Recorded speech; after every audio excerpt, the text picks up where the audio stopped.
Hi, welcome all. 2021 റിവിഷനിലെ 6ാം semester public health engineering എന്നുള്ള programme എലക്ടീവിന്റെ model question paper ഡിസ്കഷനിൽ നമ്മൾ പോകുന്നത്. ആദ്യത്തെ സെറ്റ് ഓഫ് ക്വസ്റ്റ്യൻസ് ആണ് നമ്മൾ ഇന്ന് ഇവിടെ ഡിസ്കസ് ചെയ്യാൻ പോകുന്നത്. ഓക്കെ, അപ്പോൾ നേരെ ക്വസ്റ്റ്യനിലോട്ട് പോവാം.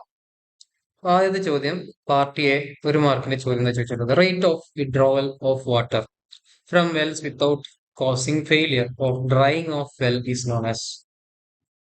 ഒരു കിണറിൽ നിന്ന് അത് വറ്റാതെ വറ്റാതെ നമുക്ക് എത്ര എമൗണ്ട് ഓഫ് വാട്ടർ വെള്ളം എടുക്കാൻ പറ്റും എന്നുള്ളതിന്റെ അളവിനെ എന്താ പറയാന്ന് ചോദിച്ചിട്ടുള്ളത്. എന്താ പറഞ്ഞിട്ടുള്ളത്? ഒരു കിണറിൽ നിന്ന് അത് വറ്റുകയോ വറ്റാതെ ഓരോ ദിവസവും അല്ലെങ്കിൽ നമുക്ക് ടോട്ടൽ എത്ര എമൗണ്ട് വെള്ളം എടുക്കാൻ പറ്റും എന്നുള്ളതിന്റെ അളവിനെ എന്താ പറയാന്നാ ചോദിച്ചിട്ടുള്ളത്. ഇതിന്റെ ആൻസർ എന്താണ് നിങ്ങൾക്ക് അറിയുന്നുണ്ടാവും. ഈൽഡ് ഓഫ് വെൽ എന്നാണ് പറയാ. ഈൽഡ് എന്ന് പറഞ്ഞാൽ വിളവ് എന്നുള്ള അർത്ഥം പോലെ തന്നെ വരുന്ന ഒരു വേർഡാണ് ഈൽഡ്. അപ്പൊ ആൻസർ എന്താണ്? Yield of well. Okay, yield of well. ഇനി അടുത്തത് എന്താ ചോദിച്ചിട്ടുള്ളത്? The type of joint provided to release thermal stress is known as. ഈ ചോദ്യം എവിടുന്നാ ചോദിച്ചിട്ടുള്ളത്? ജോയിന്റ്സ് എന്നാ ചോദിച്ചിട്ടുള്ളത്. ടൈപ്സ് ഓഫ് ജോയിന്റ്സ് നിങ്ങൾ പഠിച്ചിട്ടുണ്ടാവും. So many types of joints are there in water supply system. അതിലെ പേരുകൾ പറയാന്നുണ്ടെങ്കിൽ ആദ്യത്തെ പേര് പറയാം. ഒന്ന് എക്സ്പാൻഷൻ ജോയിന്റ്, രണ്ട് കോളർ ജോയിന്റ്, മൂന്ന് spigot and socket joint,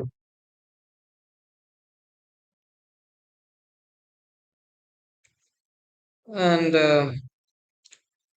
ഫ്ലേഞ്ചഡ് joint. ഇങ്ങനെ ഒരുപാട് ടൈപ്സ് ഓഫ് ജോയിന്റ്സ് ഉണ്ട്. ഇത് പഠിക്കുമ്പോൾ നിങ്ങൾ ഫിഗേഴ്സ് വെച്ചിട്ട് അതിന്റെ ചെറിയ എക്സ്പ്ലനേഷൻ പഠിച്ചു വെക്കുന്നത് നന്നായിരിക്കും. ഈ types of joints with figure and explanation. കാരണം അതൊരു 7 മാർക്കിലേക്ക് ചോദിക്കാൻ പറ്റുന്ന ചോദ്യം. അപ്പൊ നമ്മൾ ചോദ്യത്തിലോട്ട് പോവാം. Which type of joint use to release thermal stress? Thermal stress എന്ന് പറഞ്ഞാൽ എന്താണ്?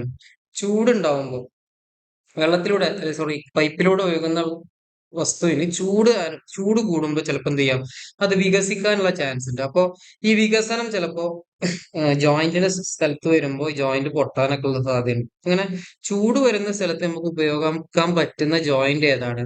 അവിടെ ഉണ്ടാവുന്ന എക്സ്പാൻഷൻ എടുക്കാൻ പറ്റുന്ന, അവിടെ ഒരു എക്സ്പാൻഷൻ സംഭവിക്കുമല്ലോ. ഒരു എന്താ പറയാ, വോളിയം ചേഞ്ച് ഉണ്ടാവും. ചൂട് കൂടുമ്പോൾ വോളിയം കൂടും. അപ്പോ അത് എടുക്കാൻ പറ്റുന്ന ജോയിന്റ് ഏതാണെന്ന് ചോദിച്ചു കഴിഞ്ഞാൽ ഉത്തരം എന്താണ്? എക്സ്പാൻഷൻ ജോയിന്റ് എന്ന് പറയാ. എക്സ്പാൻഷൻ എന്ന് പറഞ്ഞാൽ വികസിക്കുക. ഈ ചൂട് കാരണം ഉണ്ടാവുന്ന വികസനം എടുക്കാൻ പറ്റുന്ന ടൈപ്പ് ജോയിന്റ് ഏതാണ്? Expansion joint. ആൻസർ എന്ന് പറഞ്ഞത് എക്സ്പാൻഷൻ ജോയിന്റ്. മൂന്നാമത്തെ ചോദ്യം എന്താണ്? The removal, deactivation or killing of pathogenic microorganisms from water is called. കൊല്ലുകയോ അല്ലെങ്കിൽ ഡീആക്ടിവേറ്റ് ചെയ്യുകയോ അല്ലെങ്കിൽ ഒഴിവാക്കുകയോ ചെയ്യുക. എന്തിനെ? മൈക്രോ ഓർഗാനിസംസിനെ. വെള്ളത്തിൽ നിന്ന് മൈക്രോ ഓർഗാനിസംസിനെ കൊല്ലുകയോ ഡീആക്ടിവേറ്റ് ചെയ്യുകയോ റിമൂവോ ചെയ്യുന്ന പ്രോസസ്സിനെ പറയുന്ന പേര് എന്താണെന്ന് ചോദിച്ചിട്ടുള്ളത്. ഇത് എവിടെ നിന്നുള്ള ചോദ്യമാണ്? വാട്ടർ ട്രീറ്റ്മെന്റ് എന്നുള്ള മെത്തഡ്സ് എന്നുള്ള ചോദ്യമാണ്. അതിൽ ആൻസർ എന്ന് പറയുന്നത് ഡിസ്ഇൻഫെക്ഷൻ ആണ്. അല്ലെ? ഡിസ്ഇൻഫെക്ഷൻ. എന്താ ഡിസ്ഇൻഫെക്ഷൻ എന്ന് പറയാൻ? ഇൻഫെക്റ്റഡ് ആവുക എന്ന് പറഞ്ഞു കഴിഞ്ഞാൽ രോഗാണുക്കൾ കാരണം നമ്മൾ ഇൻഫെക്റ്റഡ് ആവുക, അല്ലെ? ബാധിക്കപ്പെടുക. അപ്പൊ ഡിസ്ഇൻഫെക്റ്റ് ചെയ്യലാണ് നമ്മൾ എന്ത് ചെയ്യുക, ഈ രോഗാണുക്കളെ അല്ലെങ്കിൽ അണുക്കളെ നശിപ്പിക്കുക എന്നുള്ള പ്രോസസ്സിനെ പറയാം. അടുത്തത് 4ാമത്തെ ചോദ്യം, aluminium sulphate is used for. ഈ അലൂമിനിയം സൾഫേറ്റ് അല്ലെങ്കിൽ ആലം എന്ന് പറയും, എന്തിനാണ് ഉപയോഗിക്കുന്നത് വഹിക്കുന്നത്? ആലം എന്തിനാ ഉപയോഗിക്കുന്നത്? Alum is used as a coagulant ആണ്. അതായത് നമ്മൾ കൊയാഗുലേഷൻ എന്നുള്ള പ്രോസസ് ഉണ്ട് വാട്ടർ ട്രീറ്റ്മെന്റിൽ. അപ്പോ കൊയാഗുലേഷന് വേണ്ടി ഉപയോഗിക്കുന്ന കെമിക്കലാണ് എന്ത്? അലൂമിനിയം സൾഫേറ്റ് എന്ന് പറയുന്നത്. ഈ കെമിക്കൽസിനെ ടോട്ടലി പറയുന്നത്, ഈ കെമിക്കൽസിനെ നമ്മൾ കൊയാഗുലൻസ് എന്ന് വിളിക്കാറുണ്ട്. പഠിച്ചിട്ടുണ്ടാവും. ഇനി മെയിൻ ആയിട്ടുള്ള കൊയാഗുലൻസിനെ കുറിച്ച് ചിലപ്പം ചോദിക്കാൻ പറ്റും. അത് നമുക്ക് ആലം എഴുതാം, ഫെറിക്ലോറൈഡ് എഴുതാം,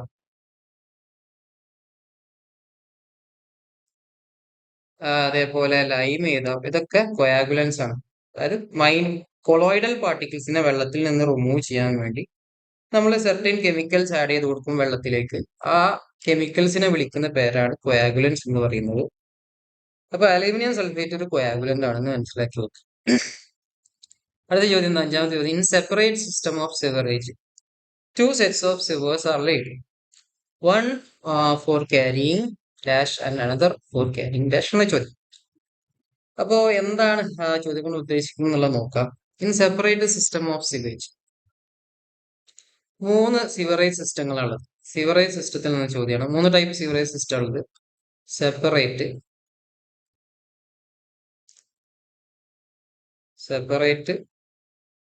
കമ്പൈൻഡ് ആൻഡ്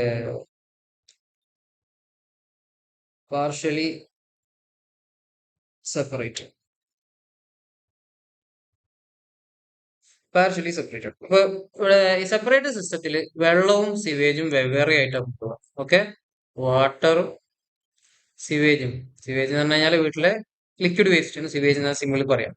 ഇവ രണ്ടിനും വെവ്വേറെ പൈപ്പുകളിലോ കൊണ്ടുപോകുന്നതിന് സെപ്പറേറ്റ് സിസ്റ്റം എന്നും, ഇവ രണ്ടിനെയും ഒരേ പൈപ്പിലൂടെ കൊണ്ടുപോകുന്നതിന് കമ്പൈൻ സിസ്റ്റം എന്നും, കുറച്ച് എമൗണ്ട് ഓഫ് സിവേജ് ഒരു പൈപ്പിലൂടെയും കുറച്ച് എമൗണ്ട് ഓഫ് സിവേജും അതേപോലെ തന്നെ വീട്ടിൽ നിന്ന് ഉള്ള മഴവെള്ളം ഒരു പൈപ്പിലൂടെയും ബാക്കി മഴവെള്ളങ്ങൾ വേറെ പൈപ്പിലൂടെയും കൊണ്ടുപോകുന്ന സിസ്റ്റത്തെയാണ് എന്ത് വിളിക്കുക?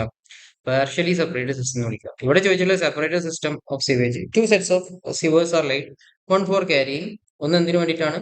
ഒന്ന് മഴവെള്ളം, റെയിൻ വാട്ടർ എന്ന് എഴുതിയാൽ മതി. Another for carrying sewage.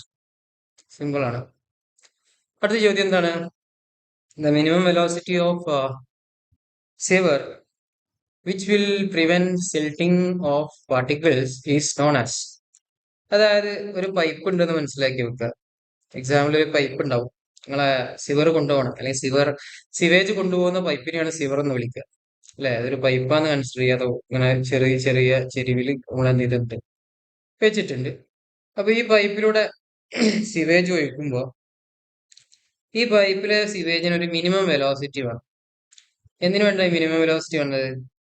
ഈ വെലോസിറ്റിയിൽ ഒഴുകുമ്പോൾ അവിടെ സിൽട്ടിങ് സംഭവിക്കാൻ പാടില്ല. എന്താ സിൽട്ടിങ് എന്ന് പറഞ്ഞു കഴിഞ്ഞാല്?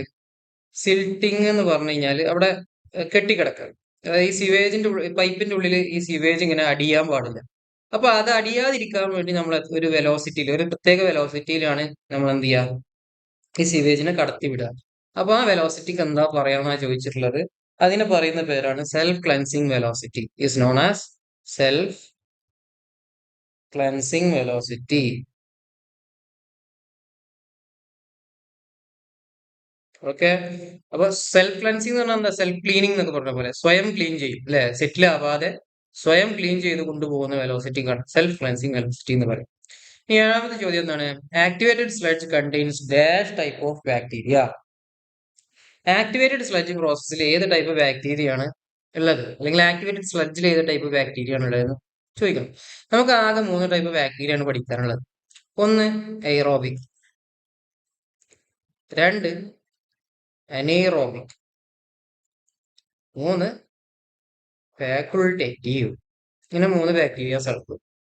എയറോബിക് ബാക്ടീരിയ ഓക്സിജന്റെ പ്രസൻസിൽ ഓർഗാനിക് മാറ്റേഴ്സിനെ ഡീകമ്പോസ് ചെയ്യുന്നു. അനൈറോബിക് ബാക്ടീരിയ ഓക്സിജന്റെ ആബ്സെൻസിൽ, ഓക്സിജൻ ഇല്ലാത്ത സ്ഥലങ്ങളിൽ ഓർഗാനിക് മാറ്റർ ഡീകമ്പോസ് ചെയ്യുന്നു. ഫാക്കുൾട്ടേറ്റീവ് ബാക്ടീരിയ എന്നാൽ in presence and absence of oxygen the decompose organic matters and other particles. Okay, പിന്നെ ഈ അനറോബിക് റിയാക്ഷൻസ് ആണ്. ഈ അനറോബിക് ഓക്സിഡേഷനുകളിലാണ് നമ്മുടെ ഗ്യാസുകളൊക്കെ ഉണ്ടാകും. എക്സാമ്പിൾ പറയാന്നുണ്ടെങ്കിൽ ഇപ്പൊ നമ്മുടെ ബയോഗ്യാസ് പ്ലാന്റിലൊക്കെ നമുക്ക് ഗ്യാസ് കിട്ടുന്നുണ്ടല്ലോ, methane, CH4, methane, carbon dioxide, H2S, smell ഉണ്ടാവുന്ന ഗ്യാസ്, ഹൈഡ്രജൻ സൾഫൈഡ് പോലുള്ള ഗ്യാസുകൾ ഏതിൽ നിന്ന് പുറത്തേക്ക് വരും? അനൈറോബിക് പ്രോസസ്സിൽ പുറത്തേക്ക് വരും. ഓക്കെ, അപ്പൊ ആക്ടിവേറ്റഡ് സ്ലഡ്ജിൽ കാണാതെ പഠിക്കണം. It is anaerobic. ആ പ്രോസസ്സ് മനസ്സിലാക്കിയ ആളുകൾക്ക് അറിയാം അതൊരു എയറോബിക് പ്രോസസ് ആണ്, എയറോബിക് ടൈപ്പ് ഓഫ് ബാക്ടീരിയ ആണ്. ഓക്കെ, ഇത് എന്തുകൊണ്ട് എയറോബിക് ആയി എന്ന് പറഞ്ഞു കഴിഞ്ഞാൽ ഈ ആക്ടിവേറ്റഡ് സ്ലഡ്ജ് പ്രോസസ്സിൽ എന്ത് ചെയ്യുന്നുണ്ട്? ഒരു ടാങ്ക് ഉണ്ട്. ഈ ടാങ്കിൽ വെച്ചിട്ടാണ് ആക്ടിവേറ്റഡ് സ്ലഡ്ജ് പ്രോസസ് നടക്കുക. ഈ ടാങ്കിനെ എന്ത് വിളിക്കും? എയറേഷൻ ടാങ്ക് എന്ന് വിളിക്കാറ്. ഒരു എയറേഷൻ ടാങ്കിലാണ് ഈ പ്രോസസ് നടക്കുക. അപ്പൊ അതിനർത്ഥം അതിലേക്ക് എയർ സപ്ലൈ ചെയ്യുന്നുണ്ട്. ഇപ്പൊ എയർ സപ്ലൈ ചെയ്യുന്നുണ്ട് എന്നുള്ള അർത്ഥം എന്താ? അവിടുത്തെ ബാക്ടീരിയക്ക് ഓക്സിജൻ കിട്ടുന്നുണ്ട്. അങ്ങനെയെന്നുണ്ടെങ്കിൽ അവിടുത്തെ ബാക്ടീരിയ ഏതായിരിക്കും? എയറോബിക് ബാക്ടീരിയ ആയിരിക്കും. Okay, aerobic bacteria. എട്ടാമത്തെ ചോദ്യം എന്താണ്?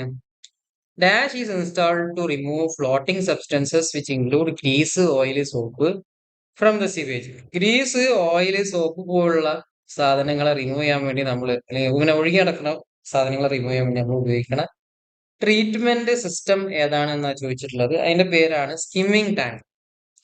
Skimming tank. Skimming tank. ഇങ്ങനെ ഇത് ഒരു പ്രൈമറി ട്രീറ്റ്മെന്റ് സിസ്റ്റത്തിൽ പെടുന്നതാണ്. അതറിയാം, നിങ്ങൾക്ക് അറിയുന്നുണ്ടാവാം, നമ്മളുടെ ഒരു ട്രീറ്റ്മെന്റ് സിസ്റ്റത്തിൽ സിവേജ് വാട്ടർ സിസ്റ്റം ട്രീറ്റ്മെന്റ് സിസ്റ്റത്തിന്റെ സിവേജ് ട്രീറ്റ്മെന്റ് സിസ്റ്റത്തിന്റെ ഫ്ലോ ചാർട്ട് മനസ്സിലാക്കിയാൽ കാണാം. ഈ പ്രൈമറി ട്രീറ്റ്മെന്റിൽ പെട്ടതാണ് സ്കിമ്മിങ് ടാങ്ക്. സോറി, പ്രിലിമിനറി ട്രീറ്റ്മെന്റിൽ പെട്ടതാണ് സ്കിമ്മിങ് ടാങ്ക് എന്ന് മനസ്സിലാക്കുക. പ്രിലിമിനറി ട്രീറ്റ്മെന്റിൽ പെട്ടതാണ് സ്കിമ്മിങ് ടാങ്ക്. ഒമ്പതാമത്തെ ചോദ്യം എന്താണ്? The traps which are used to receive wastewater from bathrooms, wash basins, sinks, etc. is called.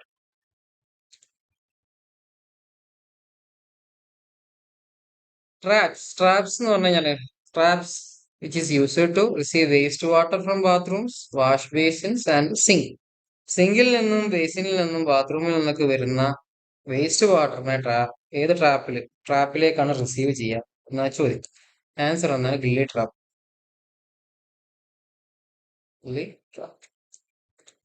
ഇനി പാർട്ട് ബിയിലെ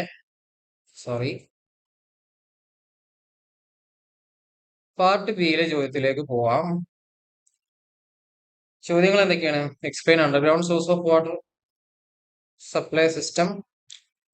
സോഴ്സ് ഓഫ് വാട്ടർ സപ്ലൈ സിസ്റ്റത്തിനെ കുറിച്ച് ചോദിച്ചിട്ടുള്ളത്. അണ്ടർഗ്രൗണ്ട് സോഴ്സ് ഓഫ് വാട്ടറിനെ കുറിച്ച് ചോദിച്ചിട്ടുണ്ട്. ഇനി അടുത്ത ചോദ്യം, list various methods of forecasting population. Population forecasting എന്ന് പറഞ്ഞാൽ എന്താണ്? 30 വർഷത്തേക്കോ അല്ലെങ്കിൽ 50 വർഷത്തേക്കോ ശേഷം ഒരു ടൗണിലെ പോപ്പുലേഷൻ എത്ര ഉണ്ടാവും എന്നുള്ളത് പ്രഡിക്റ്റ് ചെയ്യാം. അതിനാണ് പോപ്പുലേഷൻ ഫോർകാസ്റ്റിംഗ് എന്ന് പറയുക. അതിന്റെ മെത്തേഡ്സ് ഏതൊക്കെയെന്ന് ലിസ്റ്റ് ചെയ്യാൻ മാത്രമേ പറഞ്ഞിട്ടുള്ളൂ. പിന്നെ list advantage of steel pipes. Water സപ്ലൈക്ക് ഉപയോഗിക്കുന്ന പൈപ്പുകളെ കുറിച്ച് പഠിക്കാനുണ്ടായിരുന്നു. അപ്പൊ അതില് സ്റ്റീൽ പൈപ്പ് ഉപയോഗിക്കുന്നതിന്റെ അഡ്വാൻറ്റേജ് എന്താണെന്നാണ് ചോദിച്ചിട്ടുള്ളത്. സിമ്പിൾ ആണ്. സ്റ്റീൽ പൈപ്പ് എന്തുകൊണ്ടാണ് കോൺക്രീറ്റ് പൈപ്പിനേക്കാൾ അല്ലെങ്കിൽ കാസ്റ്റ് അയൺ പൈപ്പിനേക്കാളൊക്കെ നല്ലതാവുക എന്നുള്ളത് കോമൺ ആയിട്ടുള്ള അറിയുന്നുണ്ടോ? Explain the variation in rate of demand for water supply. Rate of demand എന്ന് പറഞ്ഞാൽ എന്താണ്? ഒരു വ്യക്തിക്കോ അല്ലെങ്കിൽ ഒരു ടൗണിലേക്ക് ആവശ്യമായ വെള്ളത്തിന്റെ ഡിമാൻഡിനെയാണ്, ആവശ്യത്തെയാണ് നമ്മൾ വിളിക്കുക വാട്ടർ റേറ്റ് ഓഫ് ഡിമാൻഡ് എന്ന് വിളിക്കുക. റേറ്റ് ഓഫ് ഡിമാൻഡ് എന്ന് പെർട്ടിക്കുലർലി പറഞ്ഞു കഴിഞ്ഞാൽ ഒരാൾക്ക് ഒരു ദിവസം വേണ്ട വെള്ളത്തിന് പെർ ക്യാപിറ്റ ഡിമാൻഡ് എന്ന് വിളിക്കും. അതാണ് ശരിക്കും എന്താണ് റേറ്റ് ഓഫ് ഡിമാൻഡ് എന്ന് പറയുന്നത്. അപ്പൊ അങ്ങനെ വേരിയേഷൻ, ഒരു റേറ്റ് ഓഫ് ഡിമാൻഡിൽ വെള്ളത്തിന്റെ ആവശ്യത്തിന് വരുന്ന വേരിയേഷൻസ്, എന്തൊക്കെ മാറ്റങ്ങളാണ് ചില കാര്യങ്ങളാണ് ഉണ്ടാവുക, ഇതിനെ കുറിച്ചിട്ടാണ് ചോദിച്ചിട്ടുള്ളത്. Describe aeration of water. Aeration of വാട്ടറിനെ കുറിച്ചിട്ടാണ് ചോദിച്ചിട്ടുള്ളത്. മെയിൻ ആയിട്ട് വരുന്നത് അണ്ടർഗ്രൗണ്ട് സോഴ്സ് ഓഫ് വാട്ടറിനാണ് ഈ എയറേഷനുള്ള പ്രോസസ് ചെയ്യാറ്. എയറേഷൻ എന്ന് പറഞ്ഞ പേര് പോലെ തന്നെ ആ വെള്ളത്തിലേക്ക് എയറിനെ സപ്ലൈ ചെയ്യാം. അപ്പൊ അതെങ്ങനെ ചെയ്യാം? കുറെ മെത്തഡ്സ് നമുക്ക് വേണമെങ്കിൽ യൂസ് ചെയ്യാം. അപ്പൊ അതൊക്കെ ഏതൊക്കെയാണെന്നാ ചോദിച്ചിട്ടുള്ളത്. ആറാമത്തെ ചോദ്യം, differentiate conservancy system and water carriage system. അപ്പോ സിവേജ് സിസ്റ്റത്തിലെ ടൈപ്സ് ആണ് conservancy system, water carriage system. അതിനെ ഡിഫറൻഷിയേറ്റ് ചെയ്യാനാണ് ചോദിച്ചിട്ടുള്ളത്. Conservancy system and water carriage system. Explain merits and demerits of egg shaped sewer. നമുക്ക് 3 ടൈപ്പ് സിവർ ക്രോസ് സെക്ഷനെ കുറിച്ച് പഠിക്കാനുണ്ട്. Circular, rectangular and egg shaped sewers. Okay, അപ്പൊ അതിൽ എഗ് ഷേപ്ഡ് സിവറിന്റെ മെറിറ്റ്സ് ആൻഡ് ഡിമെറിറ്റ്സ് ചോദിച്ചിട്ടുണ്ട്. എട്ടാമത്തെ ചോദ്യം, sketch the component parts of manhole. മാൻഹോളിന്റെ പാർട്സിനെ ഏതൊക്കെ പാർട്സ് അടയാളപ്പെടുത്തി എക്സ്പ്ലെയിൻ ചെയ്യാനുള്ള ചോദ്യമുണ്ട്. പാർട്സ് എന്തിനൊക്കെ വേണ്ടി യൂസ് ചെയ്യാന്നൊക്കെ എഴുതാം. Okay, explain BOD, biochemical oxygen demand അല്ലെങ്കിൽ ബയോളജിക്കൽ ഓക്സിജൻ ഡിമാൻഡ് എന്ന് പറഞ്ഞു കഴിഞ്ഞാൽ എന്താന്നുള്ള ചോദ്യം. BOD എന്ന് പറഞ്ഞു. Explain gritty chamber. Gritty chamber എന്താണ്? ഇപ്പൊ നേരത്തെ നമ്മൾ പഠിച്ച സ്കിമ്മിങ് ടാങ്ക് പോലെ പ്രിലിമിനറി ട്രീറ്റ്മെന്റിൽ വരുന്ന ഒരു ഇൻസ്റ്റാളേഷൻ ആണ്, അല്ലെങ്കിൽ ഒരു സെറ്റപ്പ് ആണ്. വെള്ളം ട്രീറ്റ് ചെയ്യുന്ന വാട്ടർ ട്രീറ്റ്മെന്റ് പ്രോസസ്സിലെ പ്രിലിമിനറി ട്രീറ്റ്മെന്റിൽ വരുന്ന സ്കിമ്മിംഗ് ടാങ്ക് പോലെ തന്നെ ഒരു ഇൻസ്റ്റാളേഷൻ ആണ് ഒരു ഗ്രിറ്റ് ചേമ്പർ. ഗ്രിറ്റ് ചേമ്പർ എന്തിനു വേണ്ടിയിട്ട് യൂസ് ചെയ്യുന്നത് അതിന്റെ എക്സ്പ്ലനേഷൻ ആണ് ചോദിച്ചു. അപ്പൊ നേരെ നമുക്ക് ആൻസറിലോട്ട് പോകാം. ഓക്കെ, ഫസ്റ്റ് ചോദ്യം എന്താ? ജസ്റ്റ് ചോദ്യം മനസ്സിലാക്കി വെക്കുക. ചോദ്യങ്ങളെ ആദ്യം പഠിച്ചു വെക്കണം, എന്നിട്ട് ആൻസർ പഠിക്കും. അപ്പൊ ആദ്യത്തെ ചോദ്യം എന്ന് പറയുന്നത് എന്താ?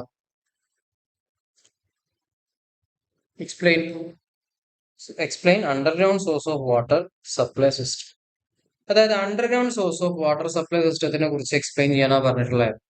ആകെ നമുക്ക് രണ്ട് ടൈപ്പ് സോഴ്സുകളാണ് ഉള്ളത്. ഒന്ന് സർഫസ് സോഴ്സുകളും രണ്ട് സബ് സർഫസ് സോഴ്സുകളും. അല്ലെങ്കിൽ ഈ സബ് സർഫസ് സോഴ്സിനെ നമുക്ക് എന്തും കൂടി വിളിക്കാം, അണ്ടർഗ്രൗണ്ട് സോഴ്സ് എന്ന് വിളിക്കാം. അങ്ങനെ രണ്ട് സോഴ്സുകൾ. സർഫസ് സോഴ്സ് പറഞ്ഞാൽ ഭൂമിയുടെ ഉപരിതലത്തിൽ കിട്ടുന്ന വെള്ളത്തിന്റെ ഉറവിടങ്ങൾ ഏതൊക്കെയാണ്? എക്സാമ്പിൾ പറയാന്നുണ്ടെങ്കിൽ ഭൂമിന്റെ ഉപരിതലത്തിൽ ഏതൊക്കെ ഉണ്ടാവും? ഭൂമിയുടെ സർഫസിലുള്ള സോഴ്സുകൾ ഏതൊക്കെ ഉണ്ടാവാം? റിവേഴ്സ് ഉണ്ടാവാം, അല്ലെ? ലേക്സ് ഉണ്ടാവാം, തടാകങ്ങൾ ഉണ്ടാവാം, പോൺസ് ഉണ്ടാവാം, റിസർവോയറുകൾ ഉണ്ടാവാം. അപ്പോ സർഫസ് സോഴ്സുകൾ എന്ന് പറഞ്ഞു കഴിഞ്ഞാൽ ഇതൊക്കെ തന്നെയാണ്. ഇനി അണ്ടർഗ്രൗണ്ട് സോഴ്സുകൾ അല്ലെങ്കിൽ സബ് സർഫസ് സോഴ്സുകൾ, ഭൂമിക്കടിയിൽ നിന്ന് കിട്ടുന്ന വെള്ളത്തിന്റെ ഉറവിടങ്ങൾ ഏതൊക്കെയാണെന്ന് ചോദിച്ചു കഴിഞ്ഞാൽ എന്നാണ് ചോദ്യം. അപ്പോൾ എന്താണ് സബ് അണ്ടർഗ്രൗണ്ട് സോഴ്സ് എന്ന് നോക്കാം. There are also called subsurface sources of water when the rain falls on the ground a part of it percolates down and downward under the influence of gravity until it reaches an impervious stratum. അതായത് മഴ പെയ്യുമ്പോൾ ഭൂമിയുടെ അടിയിലേക്ക് percolate ചെയ്ത് ഈ വെള്ളം ഒലിച്ചു പോയിട്ട് അവിടെ സ്റ്റോർ ചെയ്യുന്ന വെള്ളത്തെയാണ് വിളിക്കുക സബ് സർഫസ് സോഴ്സുകൾ എന്ന് വിളിക്കുക, അല്ലെങ്കിൽ അതിന് അണ്ടർഗ്രൗണ്ട് സോഴ്സുകൾ എന്ന് വിളിക്കുക. ഏതൊക്കെ ടൈപ്പ് സോഴ്സുകളാണ് ഉള്ളത്? സ്പ്രിങ്സ്, ഉറവകൾ ഇതിനൊരു എക്സാമ്പിൾ ആണ്. അതേപോലെ ഇൻഫിൽട്രേഷൻ ഗാലറീസ്, ഇൻഫിൽട്രേഷൻ വെൽസ്. അതേപോലെ വെല്ലുകൾ ഒരു എക്സാമ്പിൾ ആണ്. വെൽസും എന്തിനും എക്സാമ്പിൾ ആണ്. നമ്മൾ ഭൂമിക്കടിയിൽ നിന്നല്ല വെള്ളത്തിൽ വെല്ലിൽ നിന്ന് വെള്ളം എടുക്കുന്നത്. കിണറുകൾ ഭൂമിക്കടിയിലുള്ള വെള്ളത്തിലേ എടുക്കുന്നത്. അപ്പൊ വെൽസും അതിന് എക്സാമ്പിൾ ആയിട്ട്. അപ്പൊ ശരിക്കും പറഞ്ഞാൽ ഉള്ളൂ, ഭൂമിയുടെ ഉപരിതലത്തിൽ മഴ പെയ്യുമ്പോൾ ആ വെള്ളം ഭൂമിയുടെ അടിയിലേക്ക് പെർക്കുലേറ്റ് ചെയ്ത് ഭൂമിക്കടിയിൽ സ്റ്റോർ ചെയ്യുന്ന ടൈപ്പ് ഓഫ് വെള്ളങ്ങളെയാണ്, അല്ലെങ്കിൽ സോഴ്സ് ഓഫ് വാട്ടറിനെയാണ് നമ്മൾ അണ്ടർഗ്രൗണ്ട് സോഴ്സ് ഓഫ് വാട്ടർ എന്ന് വിളിക്കുക. എക്സാമ്പിൾസ് പറഞ്ഞു കഴിഞ്ഞാൽ springs, infiltration galleries and infiltration Wells, also Wells etcetera, കിണറുകൾ. ഓക്കെ, ഈ ഇൻഫിൽട്രേഷൻ വെല്ലും ഇൻഫിൽട്രേഷൻ ഗാലറിയും നമുക്ക് ഡിസ്കസ് ചെയ്യാം. പക്ഷെ പേപ്പറിൽ വരുന്നുണ്ടാവും. അല്ലെങ്കിൽ നിങ്ങൾ എന്ത് ചെയ്യണം, നമ്മളെ നോട്ട് നോക്കിയിട്ട് പഠിക്കണം. അടുത്ത ചോദ്യം, രണ്ടാമത്തെ ചോദ്യം, list various methods of forecasting population. ഞാൻ പറഞ്ഞു എന്താ ഫോർകാസ്റ്റിംഗ് പോപ്പുലേഷൻ എന്ന് പറഞ്ഞു കഴിഞ്ഞാല് നമ്മളൊരു 50 കൊല്ലത്തെ അല്ലെങ്കിൽ 30 കൊല്ലത്തെ വർഷം, ഇപ്പൊ നമ്മളൊരു വാട്ടർ ടാങ്ക് ഡിസൈൻ ചെയ്യുമ്പോൾ അല്ലെങ്കിൽ ഒരു പൈപ്പ് ഡിസൈൻ ചെയ്യുമ്പോൾ, നിങ്ങളുടെ നാട്ടിലേക്ക് വെള്ളം സപ്ലൈ ചെയ്യുന്ന പൈപ്പ് ഡിസൈൻ ചെയ്യുമ്പോൾ നമ്മൾ എത്ര കാലത്തേക്ക് വേണ്ടി ഡിസൈൻ ചെയ്യുക? 2 കൊല്ലം മാത്രം കണ്ടിട്ട് ഡിസൈൻ ചെയ്താൽ മതി? 2 കൊല്ലത്തെ മുൻകൂട്ടി കണ്ടിട്ട് ഡിസൈൻ ചെയ്താൽ മതിയോ? പോരാ. നമ്മൾ എന്ത് ചെയ്യണം, ഒരു 30 കൊല്ലത്തെ അല്ലെങ്കിൽ 15 കൊല്ലത്തെ അപ്പുറത്തേക്ക് ഡിസൈൻ ചെയ്താലാണ് നമ്മൾ ഈ മുടക്കുന്ന പൈസ അല്ലെങ്കിൽ നമ്മളെ എഫേർട്ടൊക്കെ മുതലാവുള്ളൂ. അപ്പൊ അതിന് വേണ്ടിയിട്ട് നമ്മൾ എന്ത് ചെയ്യണം, അടുത്തൊരു 30 കൊല്ലം അല്ലെങ്കിൽ 50 കൊല്ലത്തിന് ശേഷം നമ്മുടെ ടൗണിൽ എത്ര പോപ്പുലേഷൻ ഉണ്ട്, എത്ര ജനസംഖ്യ ഉണ്ട് എന്ന് കണ്ടുപിടിച്ചാലാണ് അവിടെ എത്ര എമൗണ്ട് ഓഫ് വെള്ളം വേണ്ടി വരും എന്ന് നമുക്ക് കണ്ടുപിടിക്കാൻ പറ്റും. അപ്പൊ അതിനു വേണ്ടി നമ്മൾ ഉപയോഗിക്കുന്ന മെത്തഡ്സ് ഏതൊക്കെയാണെന്ന് ചോദിച്ചിട്ടുള്ള മെയിൻ ആയിട്ട് വരുന്ന മെത്തഡ്സ് ആണ് arithmetic increase method, geometrical increase method, incremental increase method, graphical method, comparative graphical method, zoning method, ratio and correlation method, and also logistic curve method, growth composition analysis method. ഇതിലൊരു 5 എണ്ണമൊക്കെ പഠിച്ചു വെച്ചാൽ മതി. ഭയങ്കരമായിട്ടും ചോദിക്കൊന്നുമില്ല, ഒരു 4-5 എണ്ണം പഠിച്ചു വെക്കാം. അതിൽ മെയിൻ ആയിട്ട് arithmetic increase method, graphical geometrical increase method and incremental increase method നിങ്ങൾക്ക് പ്രോബ്ലം ചോദിക്കാൻ സാധ്യതയുള്ള 3 ചോദ്യങ്ങളാണ്. സിമ്പിൾ ആയിട്ടുള്ള 3 ഇക്വേഷൻസും അതിനൊരു സാധനം കിട്ടിക്കഴിഞ്ഞാൽ നിങ്ങൾക്ക് എന്ത് ചെയ്യാൻ പറ്റും, ക്രാക്ക് ചെയ്യാൻ പറ്റും. ഓക്കെ, അപ്പൊ ഇന്ന് പഠിച്ചു വെക്കുക. ഒരു 5-6 എണ്ണം പഠിച്ചു വെച്ചാൽ മതി, വലിയ ബുദ്ധിമുട്ടൊന്നുമില്ല. Arithmetic increase method, geometrical increase method, incremental increase method, graphical method, comparative graphical method and zoning method, logistic curve method ഒക്കെ ഉപയോഗിക്കും. ഇനി മൂന്നാമത്തെ ചോദ്യം എന്താണ്? List the advantages of steel pipe. അപ്പൊ ഒരു കോമൺ സെൻസ് വെച്ചിട്ട് നിങ്ങൾക്ക് എന്ത് ചെയ്യാൻ പറ്റും? എഴുതി വെക്കാൻ പറ്റും. ഏതെങ്കിലും മൂന്നെണ്ണം എഴുതിയാൽ മതി. Okay. List the advantages of steel pipes. Steel പൈപ്പിന്റെ ഒരു പ്രത്യേകത അഡ്വാൻറ്റേജ് എന്തായിരിക്കും? Stronger and cheaper than cast iron. Cast iron പൈപ്പിനേക്കാൾ കരുത്തുള്ളതും പൈസ കുറവുള്ളതായിരിക്കും, വില കുറവുള്ളതായിരിക്കും. രണ്ടാമത്തെ ചോദ്യം, വിത്ത്സ്റ്റാൻഡ് ഹയർ ഇന്റേണൽ പ്രഷർ. ഈ ഇന്റേണൽ പ്രഷർ എന്ന് പറഞ്ഞാല് ഈ പൈപ്പിന്റെ ഉള്ളിലൂടെ വെള്ളം ഒഴുകുമ്പോൾ ഉള്ളിലുള്ള പ്രഷർ, ഭയങ്കരമായിട്ടുള്ള പ്രഷർ ആക്ട് ചെയ്യും പൈപ്പിന്റെ മുകളിലേക്ക്. ഓക്കെ. ഈ പൈപ്പ് ചിലപ്പോൾ നിങ്ങളുടെ നാട്ടിൽ പൊട്ടിപ്പോകാനൊക്കെ സാധ്യത ഉണ്ടല്ലോ. അപ്പോ കാസ്റ്റ് അയൺ അപേക്ഷിച്ച് കൂടുതൽ ഇന്റേണൽ പ്രഷർ താങ്ങാനുള്ള കരുത്ത് ആർക്കുണ്ട്? സ്റ്റീൽ പൈപ്പിന്. മൂന്നാമത്തെ ചോദ്യം, ഈ lighter and hence easy to handle and transport. ബാക്കിയുള്ള പൈപ്പിനേക്കാൾ കനം കുറവായത് കൊണ്ട് തന്നെ അതിനെ നമുക്ക് ഹാൻഡിൽ ചെയ്യാനും അതായിട്ട് വർക്ക് ചെയ്യാനും ട്രാൻസ്പോർട്ട് ചെയ്യാനൊക്കെ ഈസിയാണെന്നാണ് പറയുന്നത്. നാലാമത്തെ ചോദ്യമാണ് obtainable in large length, thus minimizing the number of joint. വലിയ ലെങ്ത്തിൽ, നീളമുള്ള ലെങ്ത് ഫുൾ ലെങ്ത്തിൽ കിട്ടുന്നുണ്ട്. അപ്പൊ അതുകൊണ്ട് തന്നെ കൂടുതൽ ലെങ്ത് ഉണ്ടായത് കൊണ്ട് തന്നെ കൂടുതൽ ജോയിന്റ്സ് വരില്ല. നമുക്ക് എന്ത് ചെയ്യില്ല, കൂടുതൽ ജോയിന്റ്സിന്റെ ആവശ്യമില്ല. വല്ലപ്പോഴും ലെങ്ത് കൂടിയ സ്ഥലങ്ങളിൽ, ലെങ്ത് കൂടിയ ടൈപ്പ് പൈപ്പുകളിൽ എന്താണ്, ജോയിന്റ്സിന്റെ എണ്ണം നമുക്ക് കുറച്ച് കൊടുത്താൽ മതി. ഓക്കെ. അപ്പൊ ഇത്രയാണ് അഡ്വാൻറ്റേജ് ആയിട്ട് പറയും. നാലാമത്തെ ചോദ്യം എന്താണ്? Explain variations in rate of demand for water supply. വെള്ളത്തിന്റെ ഡിമാൻഡ് ഒരു ടൗണിലേക്ക് ഒരു ദിവസം, അല്ലെങ്കിൽ ഒരു ടൗണിലേക്ക് ഒരു വർഷം, അല്ലെങ്കിൽ ഒരു വ്യക്തിക്ക് ഒരു ദിവസം ആവശ്യമായ വെള്ളത്തെയാണ് നമ്മൾ എന്ത് വിളിക്കുന്നത്? ഡിമാൻഡ് ഓഫ് വാട്ടർ, അല്ലെ? വെള്ളത്തിന്റെ ഡിമാൻഡ് എന്ന് പറഞ്ഞു കഴിഞ്ഞാൽ ടൗണിലേക്കോ അല്ലെങ്കിൽ വ്യക്തിക്കോ ആവശ്യമായ വെള്ളത്തിന്റെ റേറ്റിനെയാണ് പറയാറുണ്ട് ഡിമാൻഡ് ഓഫ് വാട്ടർ എന്ന് പറയാം. അതിന് എന്തൊക്കെ വേരിയേഷൻസ് സംഭവിക്കാം എന്നുള്ള പറഞ്ഞത്. ഇപ്പോ പല ടൈപ്പ് ഓഫ് വേരിയേഷൻസ് ഉണ്ടാവാം. എക്സാമ്പിൾ പറയാന്നുണ്ടെങ്കിൽ ഇപ്പോ സീസൺസ്. ഇപ്പൊ രണ്ട് സീസൺ ഉണ്ട്, സമ്മർ ഉണ്ട്, അതേപോലെ വിന്റർ ഉണ്ട് വിചാരിക്കും. രണ്ട് സീസണുകളുണ്ട്. ഓക്കെ. സമ്മറിൽ നല്ല ചൂടുണ്ടാവും, അതുപോലെ വിന്ററിൽ തണുപ്പുള്ള സമയമായിരിക്കും. ഇപ്പൊ ചൂടുള്ള സമയത്തല്ലേ നമ്മൾ കൂടുതൽ വെള്ളം ഉപയോഗിക്കാം. ഇപ്പൊ നമ്മൾ ഇപ്പോഴത്തെ അവസ്ഥ ഒക്കെ ആലോചിച്ചാൽ മനസ്സിലാവും, ഭയങ്കര ചൂടാണ്. നമ്മൾ കൂടുതൽ വെള്ളം ഉപയോഗിക്കും, കുളിക്കാൻ വേണ്ടി ഉപയോഗിക്കും, അതേപോലെ ചെടികൾ നനക്കാൻ, കൃഷി നനക്കാൻ വേണ്ടി ഉപയോഗിക്കും. ചിലപ്പോ പിന്നെ വെള്ളം കുടിക്കാൻ വേണ്ടി കൂടുതൽ ഉപയോഗിക്കും. അപ്പൊ അങ്ങനെ നമ്മൾ ഈ സീസണിൽ നമ്മൾ കൂടുതൽ വെള്ളം ഉപയോഗിക്കും. പിന്നെ വിന്റർ, ഒരു തണുപ്പ് കാലത്ത് അല്ലെങ്കിൽ വേറെ ടൈമിൽ നമുക്ക് വെള്ളം കൂടുതലായിട്ട് യൂസ് ചെയ്യാൻ പറ്റാത്ത രണ്ട് സീസണുകളാണ് വിന്റർ. അല്ലെങ്കിൽ മഴക്കാലത്തൊക്കെ നമ്മൾ കൂടുതൽ വെള്ളം ഉപയോഗിക്കില്ലല്ലോ. കൂടുതൽ കുളിക്കാൻ തണുപ്പുള്ള സമയത്ത് നമ്മൾ എന്ത് ചെയ്യില്ല, കൂടുതൽ വെള്ളം ഉപയോഗിക്കില്ല. അപ്പൊ രണ്ട് സമയങ്ങളിൽ വെള്ളത്തിന്റെ ഡിമാൻഡുകൾ വ്യത്യസ്തമായിരിക്കും. സമ്മറിൽ കൂടുതലായിരിക്കും, വിന്ററിൽ കുറവായിരിക്കും. ഓക്കെ, കൂടുതലും കുറവായിരിക്കും. അപ്പൊ ഇതൊരു വേരിയേഷൻ ആണ്. ഇതിനെയാണ് എന്ത് വിളിക്കുക? സീസണൽ വേരിയേഷൻ എന്ന് വിളിക്കുക. ഇനി നിങ്ങൾ ആലോചിച്ച് നോക്കുക, ചില ദിവസങ്ങളിൽ, ഒരാഴ്ച എടുത്താൽ ചില ദിവസങ്ങളിൽ നിങ്ങൾക്ക് എന്ത് ചെയ്യാൻ പറ്റും? ഒരാഴ്ചയിൽ ഇപ്പോ Sunday, Monday, Tuesday, Wednesday, Thursday, Friday, Saturday, ഇങ്ങനെയുള്ള 7 ദിവസങ്ങളിൽ നിങ്ങൾ ഉപയോഗിക്കുന്ന വെള്ളം, ഇപ്പൊ മൺഡേയിൽ, തേഴ്സ്ഡേയിൽ, വെനസ്ഡേ വർക്കിംഗ് ഡേയ്സിൽ ചിലപ്പോൾ കൂടുതൽ വെള്ളം ഉപയോഗിക്കില്ല. സൺഡേയിലായിരിക്കും ഒഴിവുള്ള സമയം. അപ്പൊ നിങ്ങൾ നനയ്ക്കലും പിടിക്കലും അങ്ങനത്തെ, അതേപോലെ വാഷിങ്, അങ്ങനെയുള്ള കാര്യങ്ങളൊക്കെ നടക്കും, കൂടുതലായിട്ട് നടക്കും. അപ്പൊ സൺഡേസിൽ എന്ത് ചെയ്യും? അവിടുത്തെ ഉപയോഗത്തിന്റെ ഒരു ഗ്രാഫ് എന്ന് പറയുന്നത് ഹൈ ആയിരിക്കും ബാക്കിയുള്ള ദിവസങ്ങളെ അപേക്ഷിച്ച്. അങ്ങനെ ഉണ്ടാവുന്ന ടൈപ്പ് ഓഫ് വേരിയേഷൻ നമ്മൾ എന്ത് വിളിക്കും? ഡെയിലി വേരിയേഷൻ എന്ന് വിളിക്കും. സീസണൽ വേരിയേഷൻ പഠിച്ചു, ഡെയിലി വേരിയേഷൻസ് പഠിച്ചു. ഇനി ഏതെങ്കിലും ഒരു ദിവസം, ഈ ദിവസങ്ങളിൽ ഏതെങ്കിലും ഒരു ദിവസം എടുക്കാന്നുണ്ട്, ഇപ്പൊ വെനസ്ഡേ എടുക്കാന്നുണ്ടെങ്കിൽ അവിടെ ഒരുപാട് മണിക്കൂറുകൾ ഉണ്ടാവും. ഇപ്പൊ രാവിലെ 9 to 7 to 8, അതേപോലെ ഉച്ചക്ക് ഒരു 11 to 12, 3 to 4, 4 to 5, ഇങ്ങനെ ടൈം ഉണ്ട് വിചാരിക്കും. കുറെ ടൈമുകൾ ഉണ്ടല്ലോ, 9 മണിയുണ്ട്, 10 മണിയുണ്ട്, 11 മണിയുണ്ട്. അപ്പോ ഈ ചില സമയങ്ങളിൽ വെള്ളത്തിന്റെ ഉപയോഗം അല്ലെ ഡിമാൻഡ് വളരെ കൂടും. അതായത് ഇപ്പൊ ഒരു 7 to 8 നമ്മളൊക്കെ ഓഫീസിലേക്ക് പോകാനും സ്കൂളുകൾക്ക് പോകാനും ഒരുങ്ങുന്ന സമയമായിരിക്കും. അവിടെ വെള്ളത്തിന്റെ ഉപയോഗം ഒരു പീക്കിൽ വരാനുള്ള സാധ്യത. കുക്കിംഗ് നടക്കും, വാഷിംഗ് ഒക്കെ ആ ടൈമിലാണ് നടക്കുക. അപ്പൊ ആ സമയങ്ങളിൽ എന്ത് ചെയ്യും? വെള്ളത്തിന്റെ പീക്ക് ഡിമാൻഡ് കൂടും. ഇങ്ങനെ നടന്ന് ലാസ്റ്റ് അവസാനം എന്ത് ചെയ്യും? ഒരു 4 to 5 അല്ലെങ്കിൽ 5 to 6 ഓഫീസൊക്കെ കഴിഞ്ഞ് സ്കൂളൊക്കെ കഴിഞ്ഞ് വരുന്ന സമയം ആളുകൾ വീണ്ടും ആക്റ്റീവ് ആവും. അപ്പൊ വീണ്ടും ഡിമാൻഡ് കൂടും. അപ്പൊ ചില ഹവറുകളിലെ ഡിമാൻഡിലെ വ്യത്യാസത്തിനെയാണ് നമ്മൾ വിളിക്കുക ഹവർലി ഡിമാൻഡ് എന്ന് വിളിക്കുക. ഇത്രയും കാര്യങ്ങളാണ് വേരിയേഷൻസ് ഓഫ് ഡിമാൻഡ് പറയുന്നത്. അപ്പൊ ഒന്ന് ജസ്റ്റ് വായിച്ചു നോക്കാം. It is that the demand is not uniform throughout the year but varies widely in different seasons. പല സീസണുകളിൽ വർഷത്തിൽ ഒരുപോലെയല്ല എപ്പോഴും വെള്ളത്തിന് ഡിമാൻഡ് ഉണ്ടാവുക. സീസണുകൾ അനുസരിച്ചിട്ട് വ്യത്യാസപ്പെടാം. വിന്റർ സമ്മർ ഒക്കെ പോലെ.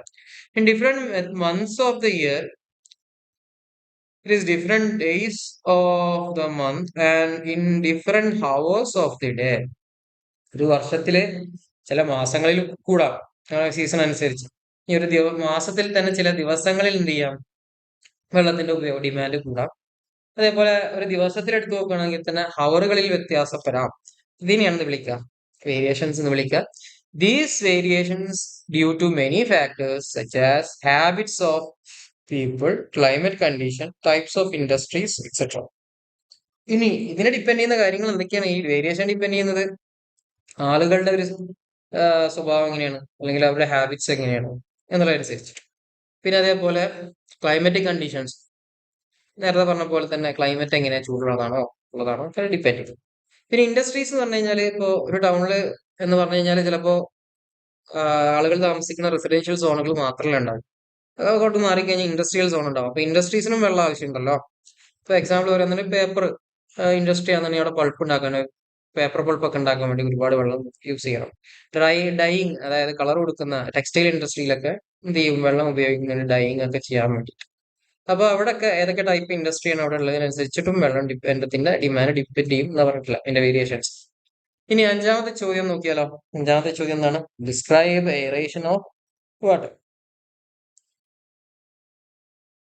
എയറേഷൻ ഓഫ് വാട്ടറിനെ ഡിസ്ക്രൈബ് ചെയ്യാൻ പറഞ്ഞിട്ടുള്ളത്. എന്താ എയറേഷൻ എന്ന് പറഞ്ഞു കഴിഞ്ഞാൽ പേര് പോലെ തന്നെ എയറിനെ വെള്ളത്തിലേക്ക് സപ്ലൈ ചെയ്യാം എന്ന പ്രോസസ്സിനെയാണ് എയറേഷൻ എന്ന് സിംപ്ലി പറയാം. ഓക്കെ, ഇനി എന്തിനാണ് ഈ എയറേഷൻ ചെയ്യുന്നത്? എയറേഷൻ എന്ന് പറഞ്ഞാൽ ഈ വെള്ളത്തെ ഓക്സിജനുമായിട്ട് മിക്സ് ചെയ്യുക. അപ്പൊ നമ്മൾ ട്രീറ്റ് ചെയ്യണ വെള്ളത്തെ, നമ്മൾ ഉപയോഗിക്കാൻ പോണ വെള്ളത്തെ ഓക്സിജനായിട്ട് മിക്സ് ചെയ്യുന്ന പ്രോസസ്സിനെയാണ് എന്ത് വിളിക്കുക? എയറേഷൻ എന്ന് വിളിക്കുക. ഇനി എന്തിനാണ് ഈ എയറേഷൻ ഒക്കെ നമ്മൾ ചെയ്യണത്? നിങ്ങൾ പലപ്പോഴും റോഡ് സൈഡിലൊക്കെ കണ്ടിട്ടുണ്ടാവും, വാട്ടർ ട്രീറ്റ്മെന്റ് പ്ലാനുകളിൽ കണ്ടിട്ടുണ്ടാവും ഒരു വെള്ളത്തിന്റെ കസ്കേഡൽ എയറേഷൻ എന്ന് പറഞ്ഞിട്ടൊരു സാധനം. ഇപ്പൊ വാട്ടർ ട്രീറ്റ്മെന്റ് സാധനങ്ങളുടെയൊക്കെ ഒരു വെള്ളം നമ്മൾ എന്ത് ചെയ്യും, മേളിലൂടെ ഇങ്ങനെ കടത്തി വിട്ടിട്ട് ഒരു കസ്കേഡിന്റെ മുകളിൽ കൂടി ഇങ്ങനെ ഒഴുക്കി വിടുന്നുണ്ടാവും. ഓക്കെ, ഇങ്ങനെ ഒഴുക്കി വിടുന്ന ഇത് കണ്ടൊരു സെറ്റപ്പ് കണ്ടിട്ടുണ്ടാവും. വെള്ളം ഇങ്ങനെ ഒരു കസ്കാഡിന്റെ മുകളിലൂടെ ഇങ്ങനെ ഒഴുക്കി വിടും. അപ്പൊ ഒരു മെത്തഡാണ് എയറേഷന് വേണ്ടി. എന്തിനാ എയറേഷൻ ചെയ്യുന്നതെന്ന് മനസ്സിലാക്കി വെക്കുക. Reduction of taste order. Taste, വെള്ളത്തിലെ ടേസ്റ്റ് വ്യത്യാസം ഒഴിവാക്കാൻ, ഓർഡർ സ്മെല്ല് ഒഴിവാക്കാൻ, അങ്ങനെയുള്ള കാര്യങ്ങൾക്ക് വേണ്ടിയിട്ടാണ്. അതേപോലെ ഡിസോൾവ്ഡ് ഓക്സിജൻ, വെള്ളത്തിൽ അടങ്ങിയിരിക്കുന്ന ഡിസോൾവ്ഡ് ഓക്സിജൻ, അതിൽ അലിഞ്ഞു ചേർക്കപ്പെട്ട ഡിസോൾവ്ഡ്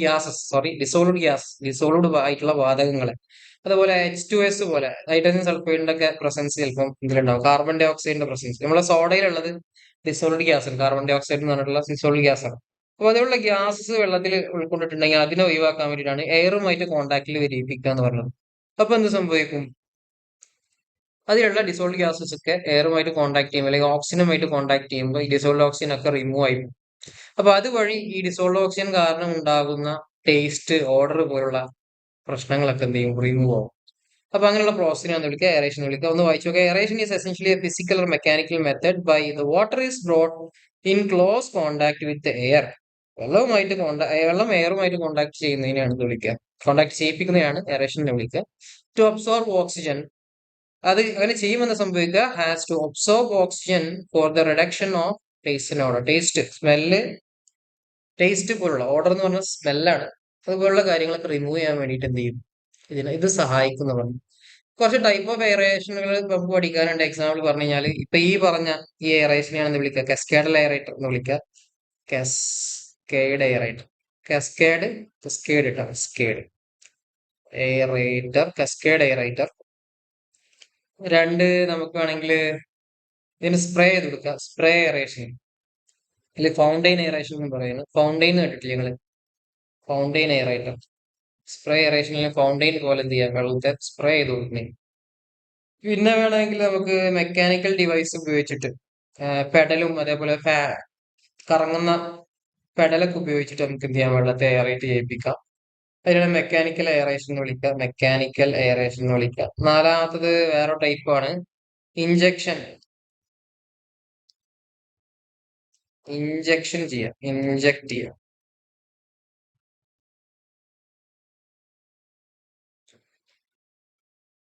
ഇഞ്ചക്ഷൻ എയറേഷൻ അല്ലെങ്കിൽ ഡിഫ്യൂഷൻ എയറേഷൻ എന്നൊക്കെ പറയും. ഡിഫ്യൂസ് ചെയ്യിപ്പിക്കുക. ഓക്കെ, ഡിഫ്യൂസ് ചെയ്യിപ്പിക്കുന്ന എയറേറ്റേഴ്സിനെ വിളിക്കാം. ഇത് സംഭവം വെച്ച് കഴിഞ്ഞാൽ വെള്ളത്തിലേക്ക് ഡിഫ്യൂസ് ചെയ്യിപ്പിക്കുക, ഇഞ്ചക്ട് എയറിനെ എന്നുള്ള മെത്തഡിനെയാണ് ഇത് വിളിക്കുക. ഇങ്ങനെ 4 ടൈപ്പ് ആയിട്ടുള്ള എയറേഷൻ മെത്തഡുകൾ. എന്തിനു വേണ്ടിയിട്ടാണ്? മെയിൻ ആയിട്ട് ടേസ്റ്റ്, ഓർഡർ, ഡിസോൾവ്ഡ് ഗ്യാസസ്. ഈ ടേസ്റ്റ് ഓർഡർ ഒക്കെ ഉണ്ടാക്കുന്ന ആരാണ്? ഡിസോൾവ്ഡ് ഗ്യാസസ് ആണ്. അപ്പൊ ഡിസോൾവ്ഡ് ഓക്സിജൻ ഒക്കെ, ഡിസോൾവ്ഡ് ഗ്യാസിനെ റിമൂവ് ചെയ്യാൻ വേണ്ടിയിട്ടാണ് നമ്മൾ എന്ത് ചെയ്യുന്നത്? എയറേഷൻ ചെയ്യുന്നത്. ഡിസോൾവ്ഡ് ഓക്സിജൻ ഗ്യാസസ് ഏതൊക്കെയായിരിക്കും? H2S, കാർബൺ ഡൈ ഓക്സൈഡ് പോലുള്ള gas. By virtue of oxidation and expulsion. അടുത്ത ചോദ്യം എന്താണ്? 6ാമത്തെ ചോദ്യം. Differentiate conservancy system and water carrier system.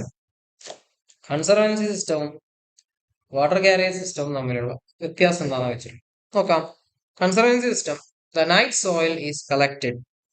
The night soil is collected in pans from dry latrines. Conserved it for the complete day, and finally removed by scavengers to the disposal site through the trucks or carts. ഈ conservancy system എന്ന് പറഞ്ഞു കഴിഞ്ഞാൽ പണ്ട് കാലത്ത് ഉപയോഗിച്ചിരുന്ന ഒരു സിസ്റ്റമാണ്. Conservancy സിസ്റ്റത്തിൽ എന്താ സംഭവിക്കാം? നമ്മൾ ഇന്നത്തെ പോലെ വെള്ളത്തെ, നമ്മുടെ വേസ്റ്റിനെ, വീട്ടിൽ നിന്ന് വരുന്ന ടോയ്ലറ്റ് വേസ്റ്റുകള് എന്താ ചെയ്തത്? ഇപ്പോ ഒന്നെങ്കിൽ നമ്മൾ സീവേജ് ട്രീറ്റ്മെന്റ് പ്ലാന്റിലേക്ക് പൈപ്പ് വഴി, സെവർ പൈപ്പുകളൊക്കെ വഴിയിട്ട് കളക്ട് ചെയ്ത് കൊണ്ടുപോകും.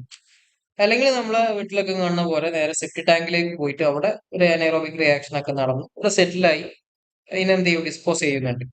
ഈ കൺസർവേഷൻ സിസ്റ്റം പണ്ട് കാലങ്ങളിൽ ചെയ്തിരുന്ന ഒരു മെത്തഡാണ്. ഉള്ള സോളിഡ് വേസ്റ്റ് ഒക്കെ. അപ്പൊ നൈറ്റ് സോയിൽ എന്ന് പറഞ്ഞു കഴിഞ്ഞാൽ നമ്മുടെ ടോയ്ലറ്റ് വേസ്റ്റ് അടക്കമുള്ള സാധനങ്ങളാണ്. ടോയ്ലറ്റ് വേസ്റ്റ് ഉള്ള സാധനങ്ങൾ, ഹ്യൂമൻ എക്സ്ക്രീറ്റ് ഒക്കെ ഉള്ള.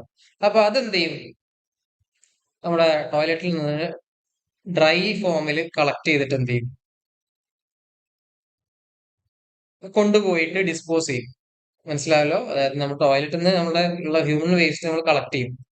ഡയറക്റ്റ് പാനിലാക്കി കളക്ട് ചെയ്തിട്ട് ഡ്രൈ ചെയ്തിട്ട് കൊണ്ടുപോയി ഡിസ്പോസ് ചെയ്യുന്ന മെത്തഡാണ് കൺസർവൻസി സിസ്റ്റം എന്ന് പറഞ്ഞാൽ. കൺസർവേറ്റീവ് എന്നൊക്കെ പറഞ്ഞാൽ പഴയ കാലത്തെ കാര്യങ്ങൾ കേട്ടോ, ഇങ്ങനെ പഴയ കാലത്ത് ചെയ്തിരുന്നതാണ്. ഇനി അടുത്ത സിസ്റ്റമാണ് വാട്ടർ കാരിയർ സിസ്റ്റം. ഇന്നത്തെ system water carrier is used as a medium for conveying. Water is used as a medium for conveying sewage through the underground sewers.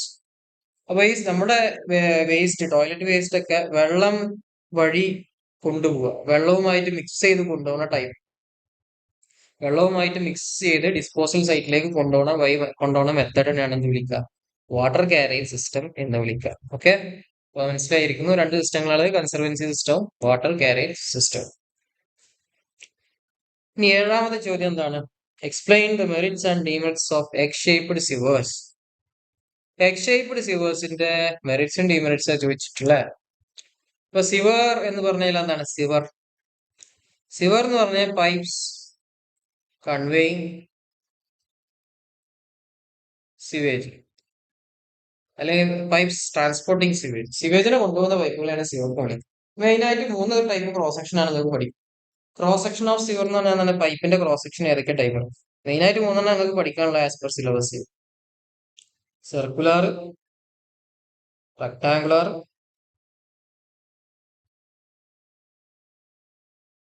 And egg shape. ഇതിന്റെ ഡിമെറിറ്റ്സ്, 3 ഡിമെറിറ്റ്സ് പഠിച്ചു വെക്കുന്നത് നല്ലതായിരിക്കും. ചോദിക്കാൻ സാധ്യതയുണ്ട്, ഏത് വേണമെങ്കിൽ ചോദിക്കാലോ. സർക്കുലറിന്റെ cross section എന്ന് പറയുമ്പോൾ എങ്ങനെയായിരിക്കും? റെക്ടാങ്കുലർ വരുമ്പോൾ ഓക്കെ.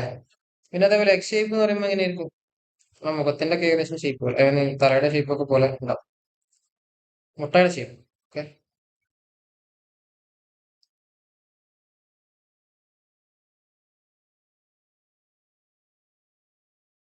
ഏകദേശം ഇങ്ങനെ ഉണ്ടാവും. ഓക്കെ, എഗ് ഷേപ്പിൽ സിവേഴ്സിന്റെ മെറിറ്റ്സ് ആൻഡ് ഡിമെറിറ്റ്സ് എന്താണെന്നാ ചോദിച്ചിട്ടുള്ളത്. അപ്പോൾ എഗ് ഷേപ്പിന്റെ ഒരു പ്രത്യേകത, self rising velocity will be available even during small discharges. Discharge ഇതിലുള്ള പൈപ്പിൽ കൊണ്ടുപോകുന്ന സീവേജിന്റെ അളവ് എത്ര കുറവാണെങ്കിലും ശരി, കൂടുതലാണെങ്കിലും ശരി, അതില് മിനിമം വെലോസിറ്റി, അതായത് സിൽട്ടിങ് സംഭവിക്കാതെ ഫുള്ള് സ്വയം ക്ലീൻ ചെയ്ത് പോകുന്ന ഒരു വെലോസിറ്റി ഉണ്ടാക്കാൻ ഏത് ടൈപ്പ് ഓഫ് എഗ് ഷേപ്പ്ഡ് സിവറിന് ഈസിയാണ്. നേരെ മറിച്ച് സർക്കുലർ ഷേപ്പിലുള്ള റെക്ടാങ്കുലർ ഷേപ്പിലുള്ള സെവറുകൾക്ക് ചില ബുദ്ധിമുട്ടുകളൊക്കെ ഉണ്ട്. ചിലതിൽ ചിലപ്പോൾ എന്ത് ചെയ്യും, ഈ സെൽഫ് ക്ലൻസിങ് വെലോസിറ്റി അച്ചീവ് ചെയ്യാൻ പറ്റില്ല. ചില ഡെപ്തുകളിൽ വെള്ളത്തിന്റെ സപ്ലൈ അല്ലെങ്കിൽ സിവേജിന്റെ സപ്ലൈ കുറഞ്ഞു കഴിഞ്ഞാൽ സെൽഫ് ക്ലൻസിങ് വെലോസിറ്റി അച്ചീവ് ചെയ്യാൻ പറ്റാത്ത പ്രശ്നങ്ങളൊക്കെ ഉണ്ടാവും. എഗ് ഷേപ്പിന്റെ ഒരു ഗുണം എന്ന് വെച്ച് കഴിഞ്ഞാൽ എത്ര കുറവ് ഡിസ്ചാർജ് ആണെങ്കിലും കൂടുതൽ ഡിസ്ചാർജ് ആണെങ്കിലും, വെള്ളം പൈപ്പ് നിറഞ്ഞിരിക്കുകയാണെങ്കിലും പൈപ്പ് കുറഞ്ഞിരിക്കുകയാണെങ്കിലും ശരി, ഇപ്പോഴും സെൽഫ് ക്ലൻസിങ് വെലോസിറ്റി അറ്റൈൻ ചെയ്യാൻ ആർക്ക് പറ്റും? എഗ് ഷേപ്പ്ഡ് സിവേജിന് പറ്റും. എഗ് ഷേപ്പ്ഡ് സിവറിന് പറ്റും. രണ്ടാമത് എന്താണ്? Suitable for combined sewerage system as well as separate system. ഇനി കമ്പൈൻഡ് ആയിട്ടുള്ള സിവറേജ് സിസ്റ്റത്തിനാണെങ്കിലും ശരി, സെപ്പറേറ്റ് സിസ്റ്റത്തിനാണെങ്കിലും ശരി, ആര് സ്യൂട്ടബിൾ ആണ്? എഗ് ഷേപ്പ്ഡ് സ്യൂട്ടബിൾ ആണ്. എന്താ കമ്പൈൻഡ് പറഞ്ഞു കഴിഞ്ഞാല് മഴവെള്ളവും സിവേജ് ഒരുമിച്ച് കൊണ്ടുപോകണേന് കമ്പൈൻഡ് സിസ്റ്റം എന്ന് വിളിക്കുക. ഈ സെപ്പറേറ്റ് സിസ്റ്റം എന്ന് പറഞ്ഞു കഴിഞ്ഞാല് മഴവെള്ളം വേറെ വേറെ പൈപ്പിലൂടെയും സിവേജ് വേറെ പൈപ്പിലൂടെയും കൊണ്ടുപോകുന്ന സിസ്റ്റത്തിന് സെപ്പറേറ്റ്. ഏത് സിസ്റ്റം ആയാലും എഗ് ഷേപ്പ് എന്ന് പറഞ്ഞ ക്രോസ് സെക്ഷന് ഓക്കെയാണ്. Better hydraulic properties compared to circular section. Circular സെക്ഷനെ അപേക്ഷിച്ചിടത്തോളം അതിന്റെ ഹൈഡ്രോളിക് പ്രോപ്പർട്ടി ഹൈ ആണ്. ഈ ഹൈഡ്രോളിക് പ്രോപ്പർട്ടി പറഞ്ഞാൽ ഈ ഒഴുക്കിന്റെ പ്രോപ്പർട്ടികളാണ്, വെള്ളം ഒഴുകുന്നതിന്റെ പ്രോപ്പർട്ടീസ് നല്ല പ്രോപ്പർട്ടി ആണെന്ന് പറയും. ഡിമെറിറ്റ്സ് എന്താണ്? കൺസ്ട്രക്ഷൻ. ഒരു എഗ് ഷേപ്പ്ഡ് സിവർ പൈപ്പ് ഉണ്ടാക്കുക പറഞ്ഞു കഴിഞ്ഞാൽ ഭയങ്കര ഡിഫിക്കൽട്ട് ആയില്ല. അതിന്റെ ക്രോസ് സെക്ഷൻ അങ്ങനെ കൺസ്ട്രക്ട് ചെയ്ത് വരണ്ടേ പൈപ്പുകൾ, ആ ഷേപ്പിൽ കൺസ്ട്രക്ട് ചെയ്ത് വരണം എന്താണ്, വളരെ ബുദ്ധിമുട്ടുണ്ട്. Less stable than circular section. Circular സെക്ഷനേക്കാൾ സ്റ്റെബിലിറ്റി കുറവാണ് സർക്കുലർ സെക്ഷനേക്കാൾ സ്റ്റെബിലിറ്റി കുറവാണ് ആർക്ക്? എഗ് ഷേപ്പ്ഡ് സിവർ എന്ന് മനസ്സിലാക്കി. ഓക്കെ, ഇത്രയാണ് പോയിന്റ്സ്. ഇതേപോലെ റെക്ടാംഗുലർ സർക്കിൾ അറ്റൻഡ് ചെയ്യാൻ പഠിച്ചു നോക്കും. അടുത്ത ചോദ്യം, എട്ടാമത്തെ ചോദ്യം എന്താണ്? Sketch the component parts of man whole.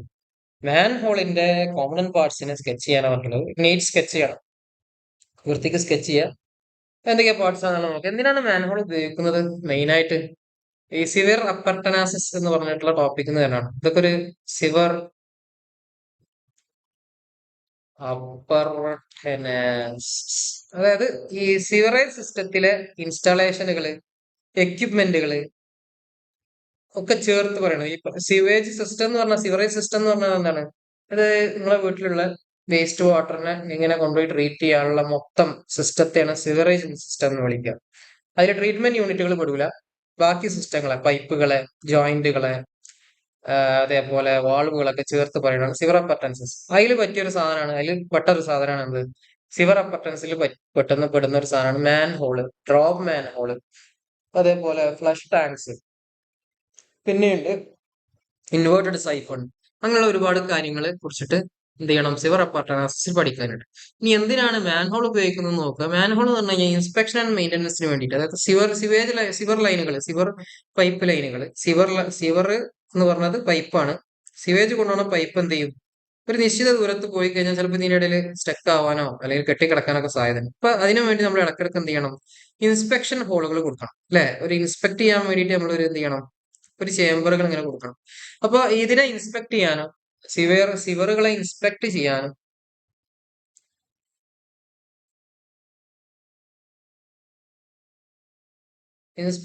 അതേപോലെ മെയിൻറ്റെയിൻ ചെയ്യാൻ, പ്രോപ്പർ ആയിട്ട് മെയിൻറ്റെയിൻ ചെയ്യാൻ വേണ്ടി നമ്മൾ ഉപയോഗിക്കുന്ന കൺസ്ട്രക്ഷൻ അല്ലെങ്കിൽ ചേംബറിനെയാണ് എന്ത് വിളിക്കുക? മാൻഹോൾസ് എന്ന് വിളിക്കുക. ഓക്കെ, ഇനി മാൻഹോൾസിന്റെ കോമ്പണൻസ് പാർട്ട് എന്ന് പറഞ്ഞാൽ എന്തൊക്കെയാ ഉണ്ടാവുക ഒന്ന് നോക്കുക. എങ്ങനെയാണ് ഒരു മാൻഹോൾ കൺസ്ട്രക്ട് ചെയ്തിട്ടുണ്ടാവുക? ഈ ഫിഗർ അത്ര ക്ലിയർ അല്ല. ഇതാ ഇങ്ങനെ ഒരു വാൾ ഉണ്ടാവും. ഇതൊക്കെ വാളാണ്, മാസണറി വാളുകളാവും. ഇങ്ങനെ ഒരു മാസണറി വാൾ ഇങ്ങനെ കൺസ്ട്രക്ട് ചെയ്തിട്ടുണ്ട്. ഓക്കെ, ഇത് ചിലപ്പോൾ സർക്കുലർ ആവാം അല്ലെങ്കിൽ റെക്ടാംഗുലർ. ഇത് ക്രോസ് സെക്ഷൻ ആണല്ലോ, ഇതിന്റെ പ്ലാൻ എന്ന് പറയുന്നത് സർക്കുലർ ആവാം, റെക്ടാംഗുലർ ആവാം. മെയിൻ ആയിട്ട് സർക്കുലർ ആയിട്ടാണ് എന്ത് ചെയ്യുക? മാൻഹോൾസ് പ്രൊവൈഡ് ചെയ്തിട്ടുണ്ടാവും.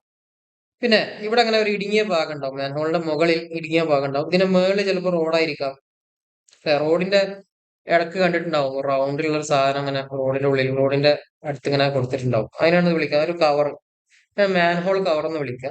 ഈ വൺ എന്നിട്ടത് മാൻഹോൾ കവറാണ്, അതിന് കവർ ചെയ്ത് വെച്ചിട്ടുണ്ടാവും. ഈ അടപ്പ് ഊരി കഴിഞ്ഞാൽ ഈ ഹോള് തുറക്കാൻ പറ്റും. ഓക്കെ, അപ്പൊ മുകളിൽ മാൻഹോൾ കവർ ഉണ്ട്. ഓക്കെ, മാൻഹോൾ കവർ ഉണ്ട്. ഈ മാൻഹോൾ കവർ എടുത്തിട്ട് വേണം ആളേക്ക് ഉള്ളിലേക്ക് കയറാൻ. ഇതിന് വേണ്ടി ഉള്ളിൽ കയറാണ് ഇൻസ്പെക്ട് ചെയ്യാനും മെയിൻറ്റെയിൻ ചെയ്യാനും.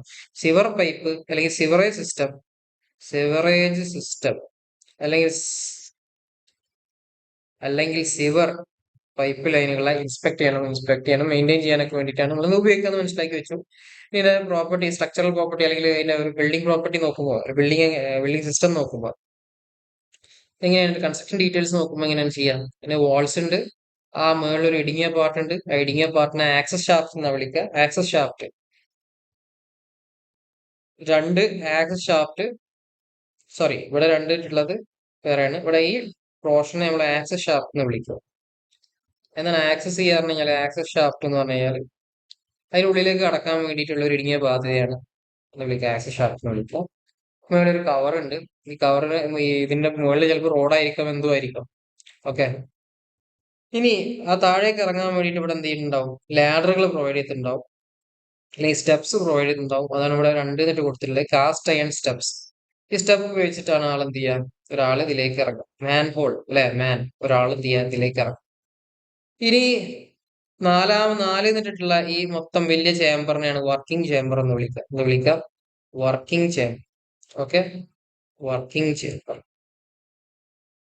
ഇനി ഇവിടെ അടയാളപ്പെടുത്തിയിട്ടുള്ളത് 5.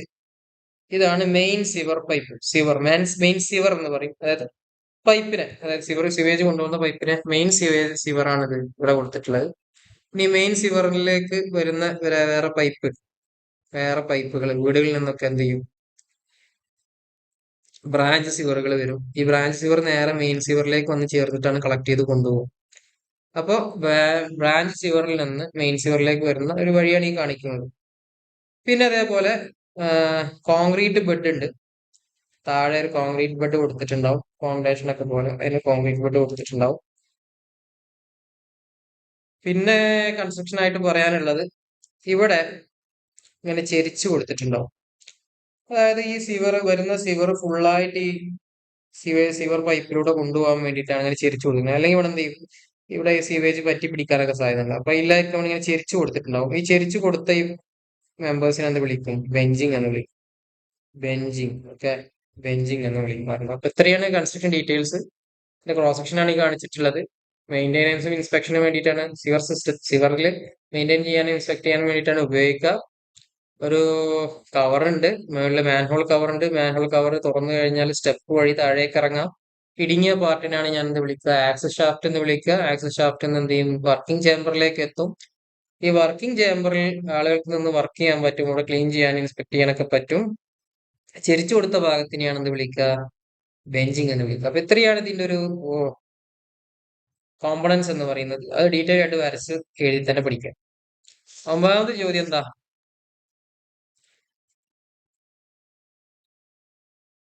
BOD എന്ന് പറഞ്ഞാൽ എന്താന്ന ചോദ്യം. എന്താ BOD? It's amount of oxygen.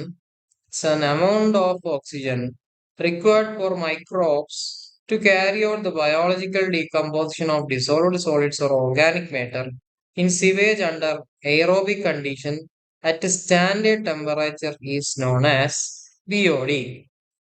Biological oxygen demand അല്ലെങ്കിൽ ബയോകെമിക്കൽ ഓക്സിജൻ ഡിമാൻഡ് എന്നാ പറയാം. ഓക്കെ, ബയോളജിക്കൽ ഓക്സിജൻ ഡിമാൻഡ് അല്ലെങ്കിൽ ഓക്സിജൻ ഡിമാൻഡ് അല്ലെങ്കിൽ ബയോകെമിക്കൽ ഓക്സിജൻ ഡിമാൻഡ് എന്ന് പറയും. ബയോകെമിക്കൽ ഓക്സിജൻ ഡിമാൻഡ്, ഇതാണ് ഇതിന്റെ ഒരു ഫുൾ ഫോം എന്ന് പറയുന്നത്. ഇത് എന്താണ് ഇങ്ങനെ പറഞ്ഞു കഴിഞ്ഞാല്, നമുക്കൊരു എമൗണ്ട് ഓഫ് സിവേജ് തന്നിട്ടുണ്ട്. സിവേജ് എന്ന് പറഞ്ഞാൽ വേസ്റ്റ് വാട്ടർ. ഈ വേസ്റ്റ് വാട്ടറിലെ കുറെ ടൈപ്പ് വേസ്റ്റുകൾ ഉണ്ടാവും. അതിൽ മെയിൻ ആയിട്ടുള്ള ഓർഗാനിക് മാറ്ററുകൾ.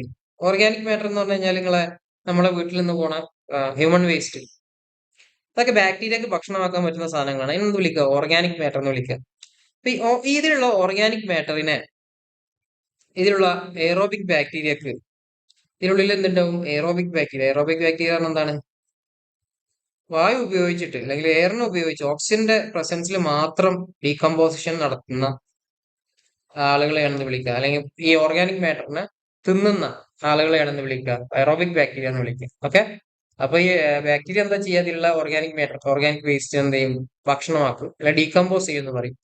അപ്പോ ഇതിലുള്ള എയറോബിക് ബാക്ടീരിയക്ക് ഈ സിവേജിൽ അടങ്ങിയിരിക്കുന്ന മൊത്തം ഓർഗാനിക് മാറ്ററിനെ, അതിലുള്ള വേസ്റ്റിനെ തിന്ന് തീർക്കാൻ വേണ്ടി എത്ര എമൗണ്ട് ഓഫ് ഡിസോൾഡ് ഓക്സിജൻ ആവശ്യമുണ്ട്, ഈ വെള്ളത്തിൽ എത്ര എമൗണ്ട് ഓഫ് ഡിസോൾഡ് ഓക്സിജൻ, അലിഞ്ഞിരുന്ന ഓക്സിജൻ എത്ര എമൗണ്ടിൽ ആവശ്യമുണ്ട്, ആ ഡിമാൻഡിനെയാണ് എന്ത് വിളിക്കുക, ബയോളജിക്കൽ ഓക്സിജൻ ഡിമാൻഡ് എന്ന് വിളിക്കുക. ഓക്കെ, അതായത് ഒരു സിവേജില് ഒരു വേസ്റ്റ് വാട്ടറിൽ ഉള്ള ഓർഗാനിക് മാറ്റേഴ്സിനെ തിന്നു തീർക്കാൻ വേണ്ടി അവിടെയുള്ള മൈക്രോബ്സിന് അല്ലെങ്കിൽ ബാക്ടീരിയാസിന് എത്ര എമൗണ്ട് ഓക്സിജൻ ഡിമാൻഡ് ആയിട്ട് വരുന്നുണ്ട്, ആവശ്യമായിട്ട് വരുന്നുണ്ട്, അതിന്റെ അളവിനെയാണ് എന്ത് വിളിക്കുക, ബയോളജിക്കൽ ഓക്സിജൻ ഡിമാൻഡ് എന്ന് വിളിക്കുക, അല്ലെങ്കിൽ ബയോകെമിക്കൽ ഓക്സിജൻ ഡിമാൻഡ് എന്ന് വിളിക്കുക. ഓക്കെ, അപ്പൊ അത്രയാണ് BOD എന്ന് പറഞ്ഞാൽ ഉള്ളത്. ഈ 10ാമത്തെ ചോദ്യം, എക്സ്പ്ലെയിൻ ഗ്രിറ്റ് ചേമ്പർ. നമ്മൾ നേരത്തെ പഠിച്ച സ്കിമ്മിംഗ് ടാങ്ക് പോലെ തന്നെ പ്രിലിമിനറി ട്രീറ്റ്മെന്റ് മെത്തഡിൽ പെട്ടതാണ്. വേസ്റ്റ് വാട്ടറിന്റെ സിവേജിന്റെ പ്രിലിമിനറി ട്രീറ്റ്മെന്റിൽ പെട്ടതാണ് എന്ത്, സ്ക്രീനിങ്. സ്ക്രീനിങ് എന്ന് പറഞ്ഞാൽ അറിയാലോ, സ്ക്രീൻ ചെയ്യുക, അതായത് വലിയ പാർട്ടിക്കിൾസിനെ കരിച്ചു മാറ്റി കളയാൻ വേണ്ടി സ്ക്രീനിങ് ചെയ്യും. അതേപോലെ തന്നെ ഗ്രിറ്റ് ചേമ്പർ, സ്കിമ്മിംഗ് ടാങ്ക്, ഇതൊക്കെ എന്തിൽ പെട്ടതാണ്, പ്രിലിമിനറി ട്രീറ്റ്മെന്റിൽ പെട്ടതാണ്. ഓക്കെ, പ്രിലിമിനറി ട്രീറ്റ്മെന്റിൽ വേസ്റ്റിന്റെ പ്രിലിമിനറി ട്രീറ്റ്മെന്റ് പെട്ടതാണ് ഈ 3 കാര്യങ്ങൾ. ഇപ്പോ സ്കിമ്മിംഗ് ടാങ്ക് ഓൾറെഡി ഡിസ്കസ് ചെയ്ത് കഴിഞ്ഞു. ഇനി എന്താണ് ഗ്രിറ്റ് ചേമ്പറിന്റെ പ്രവർത്തനം എന്നാ ചോദിച്ചിട്ടുള്ളത്. The purpose of providing grit chamber in sewage treatment process is to remove grit, sand and such other inorganic matter from the sewage.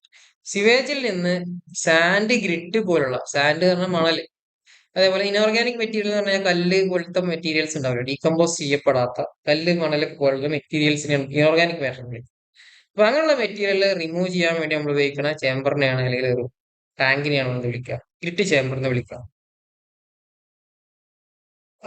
To achieve this, ഇത് ചെയ്യാൻ വേണ്ടി നമ്മൾ എന്ത് ചെയ്യേണ്ടത്, the flow velocity in grid chamber is decreased to such an extent that heavier inorganic materials settle down at bottom of grid chamber and lighter organic materials carried forward further treatment. അതായത് വലിയ വലിയ തടിക്കഷ്ണങ്ങൾ സ്ക്രീനിങ്ങിൽ എന്ത് ചെയ്യും, പുറത്താക്കപ്പെടും. അത് കഴിഞ്ഞിട്ട് അതിലുള്ള സാൻഡും കാര്യങ്ങളൊക്കെ എന്താ ചെയ്യുക, ഈ ടാങ്കിലേക്ക് നിറച്ചിട്ട് എന്ത് ചെയ്യും, ഒന്നുകിൽ ഈ വേസ്റ്റ് വാട്ടർ കുറെ നേരം കെട്ടിക്കിടക്കും, അല്ലെങ്കിൽ ഇതിന്റെ സ്പീഡ് കുറക്കുകയും ചെയ്യും.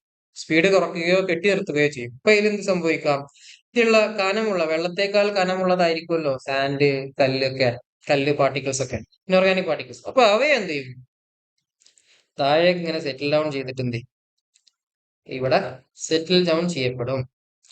എന്നിട്ട് ബാക്കിയുള്ള പാർട്ടിക്കിൾസിനെ അടുത്ത ട്രീറ്റ്മെന്റിലേക്ക് കൊണ്ടുപോകും, ലൈക്ക് സ്കിമ്മിംഗ് ടാങ്ക് അടുത്ത പ്രോപ്പർ പ്രോസസ്സുകളിലേക്ക് കൊണ്ടുപോകും.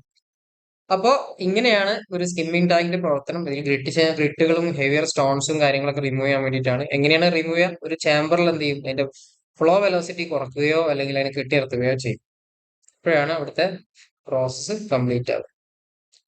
ഇനി പാർട്ട് സിയിലെ 7 മാർക്കിന്റെ ആദ്യത്തെ ചോദ്യത്തിലോട്ട് പോവാം. ആദ്യത്തെ ചോദ്യം എന്താ, എക്സ്പ്ലെയിൻ ഇൻഫിൽട്രേഷൻ ഗാലറി വിത്ത് നീറ്റ് സ്കെച്ച്. ഈ ഇൻഫിൽട്രേഷൻ ഗാലറി എന്നുള്ള പേര് നമ്മൾ മുന്നേ കേട്ടിട്ടുണ്ടായിരുന്നു. ഇൻഫിൽട്രേഷൻ ഗാലറി, ഇൻഫിൽട്രേഷൻ വെല്ല്, ഇൻഫിൽട്രേഷൻ ഗാലറി അല്ലെങ്കിൽ ഇൻഫിൽട്രേഷൻ വെല്ലുകൾ, ഇവയൊക്കെ ഏതിൽപ്പെട്ടതാണ്, ഏത് സോഴ്സ് ഓഫ് വാട്ടറിൽ പെട്ടതാണ്, അണ്ടർഗ്രൗണ്ട് സോഴ്സ് ഓഫ് വാട്ടറിൽ പെട്ടതാണ് എന്ത്, ഇൻഫിൽട്രേഷൻ ഗാലറി, ഇൻഫിൽട്രേഷൻ വെല്ല്, സ്പ്രിങ്സ്, ഉറവകളൊക്കെ അണ്ടർഗ്രൗണ്ട് സോഴ്സ്, ഭൂമിക്കടിയിൽ നിന്ന് കിട്ടുന്ന വെള്ളത്തിന്റെ ഉറവിടങ്ങളാണ് ഈ കാര്യങ്ങളൊക്കെ. എന്താണ് ഇൻഫിൽട്രേഷൻ ഗാലറി എന്നാ ചോദിച്ചിട്ടുള്ളത്. ആദ്യം നമുക്കൊന്ന് വായിച്ചു നോക്കാം. Infiltration galleries are the horizontal tunnel-like wells constructed in the open cut 3 to 4 meter deep along the bank or the bed of the rivers. എന്താ പറഞ്ഞിട്ടുള്ള, ഇൻഫിൽട്രേഷൻ ഗാലറി എന്ന് പറഞ്ഞു കഴിഞ്ഞാല് ഒരു ടണൽ പോലുള്ള സ്ട്രക്ചർ ആണ്. തുരങ്കം പോലുള്ള കിണറുകളെയാണ് എന്ത് വിളിക്കുക, ഇൻഫിൽട്രേഷൻ ഗാലറികൾ എന്ന് വിളിക്കുക. ഇനി എവിടെ ഇത് കൺസ്ട്രക്ട് ചെയ്തിട്ടുണ്ടാവുക, പുഴക്ക് അരികിലോ, അതിന് പുഴയുടെ അടിത്തട്ടിലോ അല്ലെങ്കിൽ പുഴയുടെ അരികിലൊക്കെ ആയിട്ടാണ് എന്ത് ചെയ്യുക, ഇത് കൺസ്ട്രക്ട് ചെയ്യാറ്. 3-4 മീറ്റർ ഡെപ്തുകളിലാണ് ഇവയെ കൺസ്ട്രക്ട് ചെയ്യാന്നാ പറഞ്ഞിട്ടുള്ളത്. The galleries are covered with masonry arches of RCC slab. ഈ ടണലുകൾ എന്തായിട്ട് കവർ ചെയ്തിട്ടുണ്ടാവും? RCC ആർച്ചസ് കൊണ്ട്, റെയിൻഫോഴ്സ്ഡ് സിമെന്റ് കോൺക്രീറ്റ് സ്ലാബുകൾ കൊണ്ട് കവർ ചെയ്തിട്ടുണ്ടാവും. The side walls are provided with a number of weep holes. The spaces between sides of trench and wells are filled with gravel and pebble stones to increase the intake capacity. അതേപോലെ തന്നെ പറയുന്നുണ്ട് ഈ ഗാലറികളുടെ സൈഡുകളിലൊക്കെ വീപ്പ് hall, വെള്ളം കയറാൻ വേണ്ടിയിട്ടുള്ള ഹോളുകൾ ഇട്ട് കൊടുത്തിട്ടുണ്ടാവും. അതേപോലെ ഈ ഹോളുകളെ കണക്ട് ചെയ്തിട്ട് പൈപ്പുകൾ പുറത്തേക്ക് പോയിട്ടുണ്ടാവും. ഈ പൈപ്പുകളുടെ പ്രത്യേകത എന്ന് വെച്ച് കഴിഞ്ഞാൽ അത് പെർഫോറേറ്റഡ് പൈപ്പുകളായിരിക്കും, ഓട്ടയുള്ള പൈപ്പുകളായിരിക്കും. ഈ ഓട്ടയുള്ള പൈപ്പുകൾക്ക് ചുറ്റും ഗ്രാവല് അല്ലെങ്കിൽ സാൻഡ് നിറച്ചിട്ടുണ്ടാവും എന്നാ പറഞ്ഞിട്ടുള്ളത്. ഇപ്പൊ മനസ്സിലാക്കണമെന്നുണ്ടെങ്കിൽ ഫിഗർ നോക്കണം. അപ്പൊ ഫിഗർ വെച്ചിട്ട് ഒന്നുകൂടി മനസ്സിലാക്കാം. Okay, water is collected in sump construct at the end and pumped out.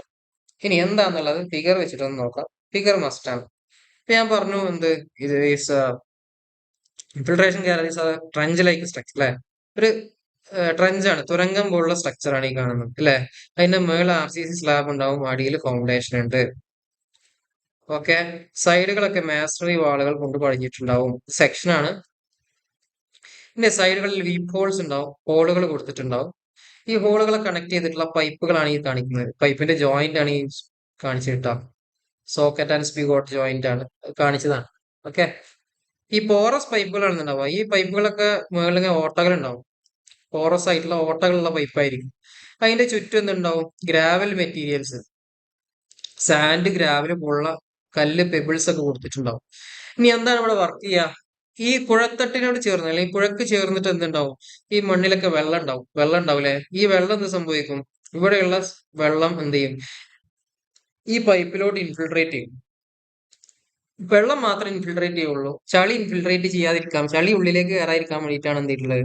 ഇവിടെ ഗ്രാവലും സാൻഡൊക്കെ ചുറ്റിട്ടുള്ളത്. എന്നിട്ട് എന്ത് ചെയ്യും? ഉള്ളിലോട്ട് കയറിയ വെള്ളം എന്ത് ചെയ്യും? നേരെ ടണൽ ലൈക്ക് സ്ട്രക്ചർ ആയിട്ടുള്ള ഇൻഫിൽട്രേഷൻ ഗാലറിയിലേക്ക് എത്തും. ഈ ഇൻഫിൽട്രേഷൻ ഗാലറി നേരെ ചെന്നിട്ട് എന്ത് ചെയ്യും? ഒരു സമ്പ് വെൽ എന്ന് പറഞ്ഞിട്ടുള്ള ഒരു കിണറിലേക്ക് എത്തുക. വലിയൊരു ഡെപ്തിലുള്ള കിണറിലേക്ക് എത്തും. Sump well, sump well. അപ്പൊ ഈ സമ്പ് വെൽ ഉപയോഗിച്ച് നമുക്ക് എന്ത് ചെയ്യാൻ പറ്റും? സമ്പ് വെൽ ഉപയോഗിച്ചിട്ട് നമുക്ക് എന്ത് ചെയ്യാൻ പറ്റും?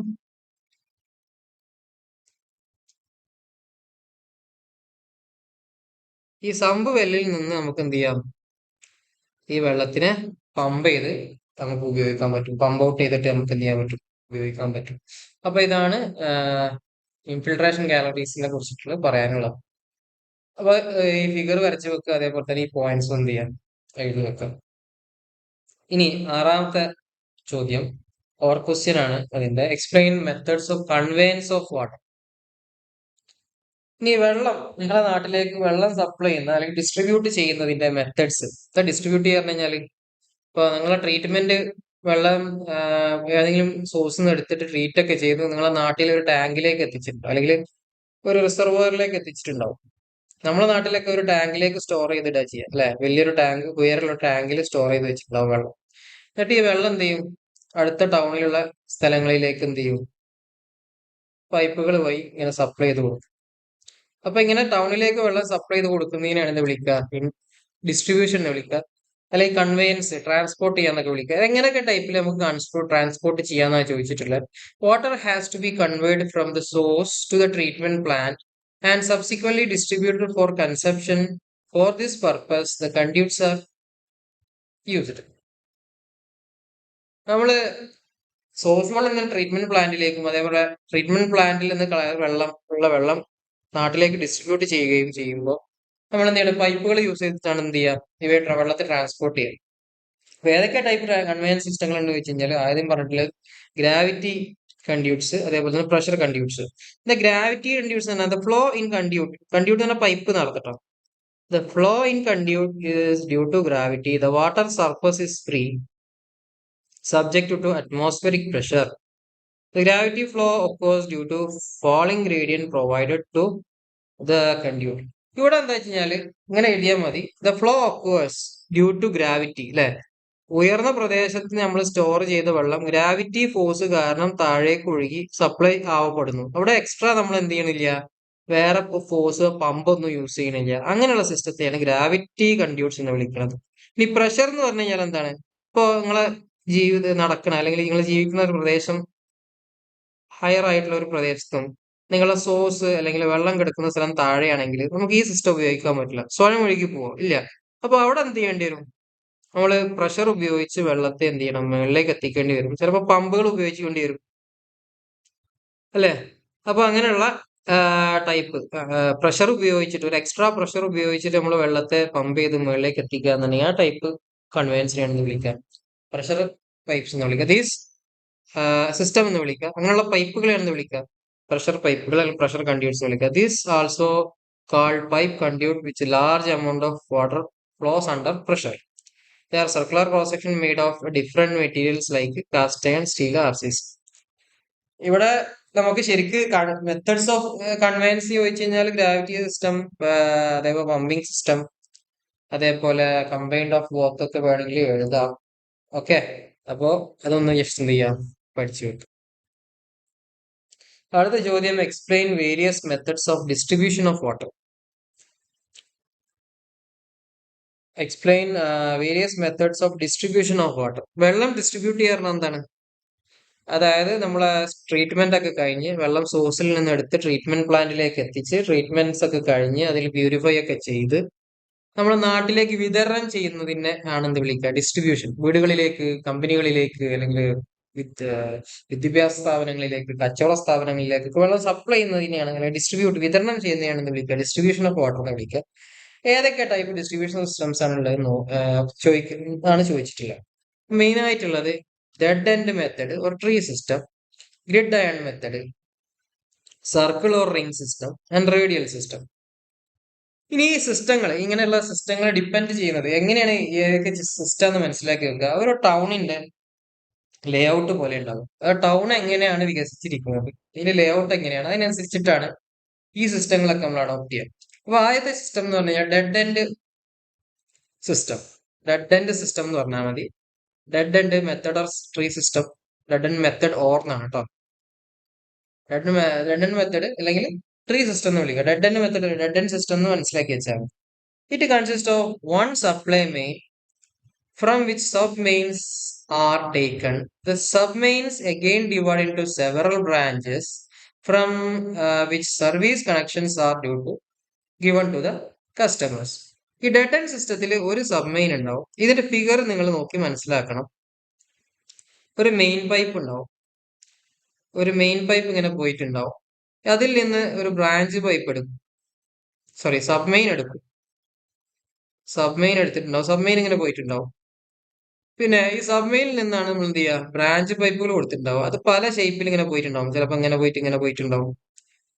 ഒരു മരത്തിന്റെ ചില്ല പോലെ അല്ലെങ്കിൽ ബ്രാഞ്ചസ് പോലെ എന്ത് ചെയ്യും, ഇങ്ങനെ പടർന്നു പോയിട്ടുണ്ടാവും. ഇത് പ്രോപ്പർ ആയിട്ടുള്ള കണക്ഷൻസ് ഇനി ചിലപ്പോൾ ഇവിടെ പോയിട്ട് എൻഡ് ചെയ്ത് നിൽക്കും, ഇവിടെ പോയിട്ട് എൻഡ് ചെയ്ത് നിൽക്കും, ഓരോ സ്ഥലങ്ങളിൽ പോയിട്ട് എൻഡ് ചെയ്ത് നിൽക്കും. ഈ ലേഔട്ടുകൾക്ക് അടുത്താണ് വീടുകളൊക്കെ ഉണ്ടാവുക.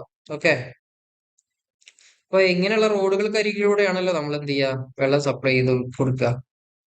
നമ്മുടെ നാട്ടിലൊക്കെ ഈ സിസ്റ്റമാണ് അല്ലെ, ഇങ്ങനെയല്ലേ പോകുന്നത്. നമ്മളിങ്ങനെ ഇങ്ങനെ പോകുന്നതല്ല, പ്രോപ്പർ ആയിട്ട് ഒന്നും ഉണ്ടാവില്ല.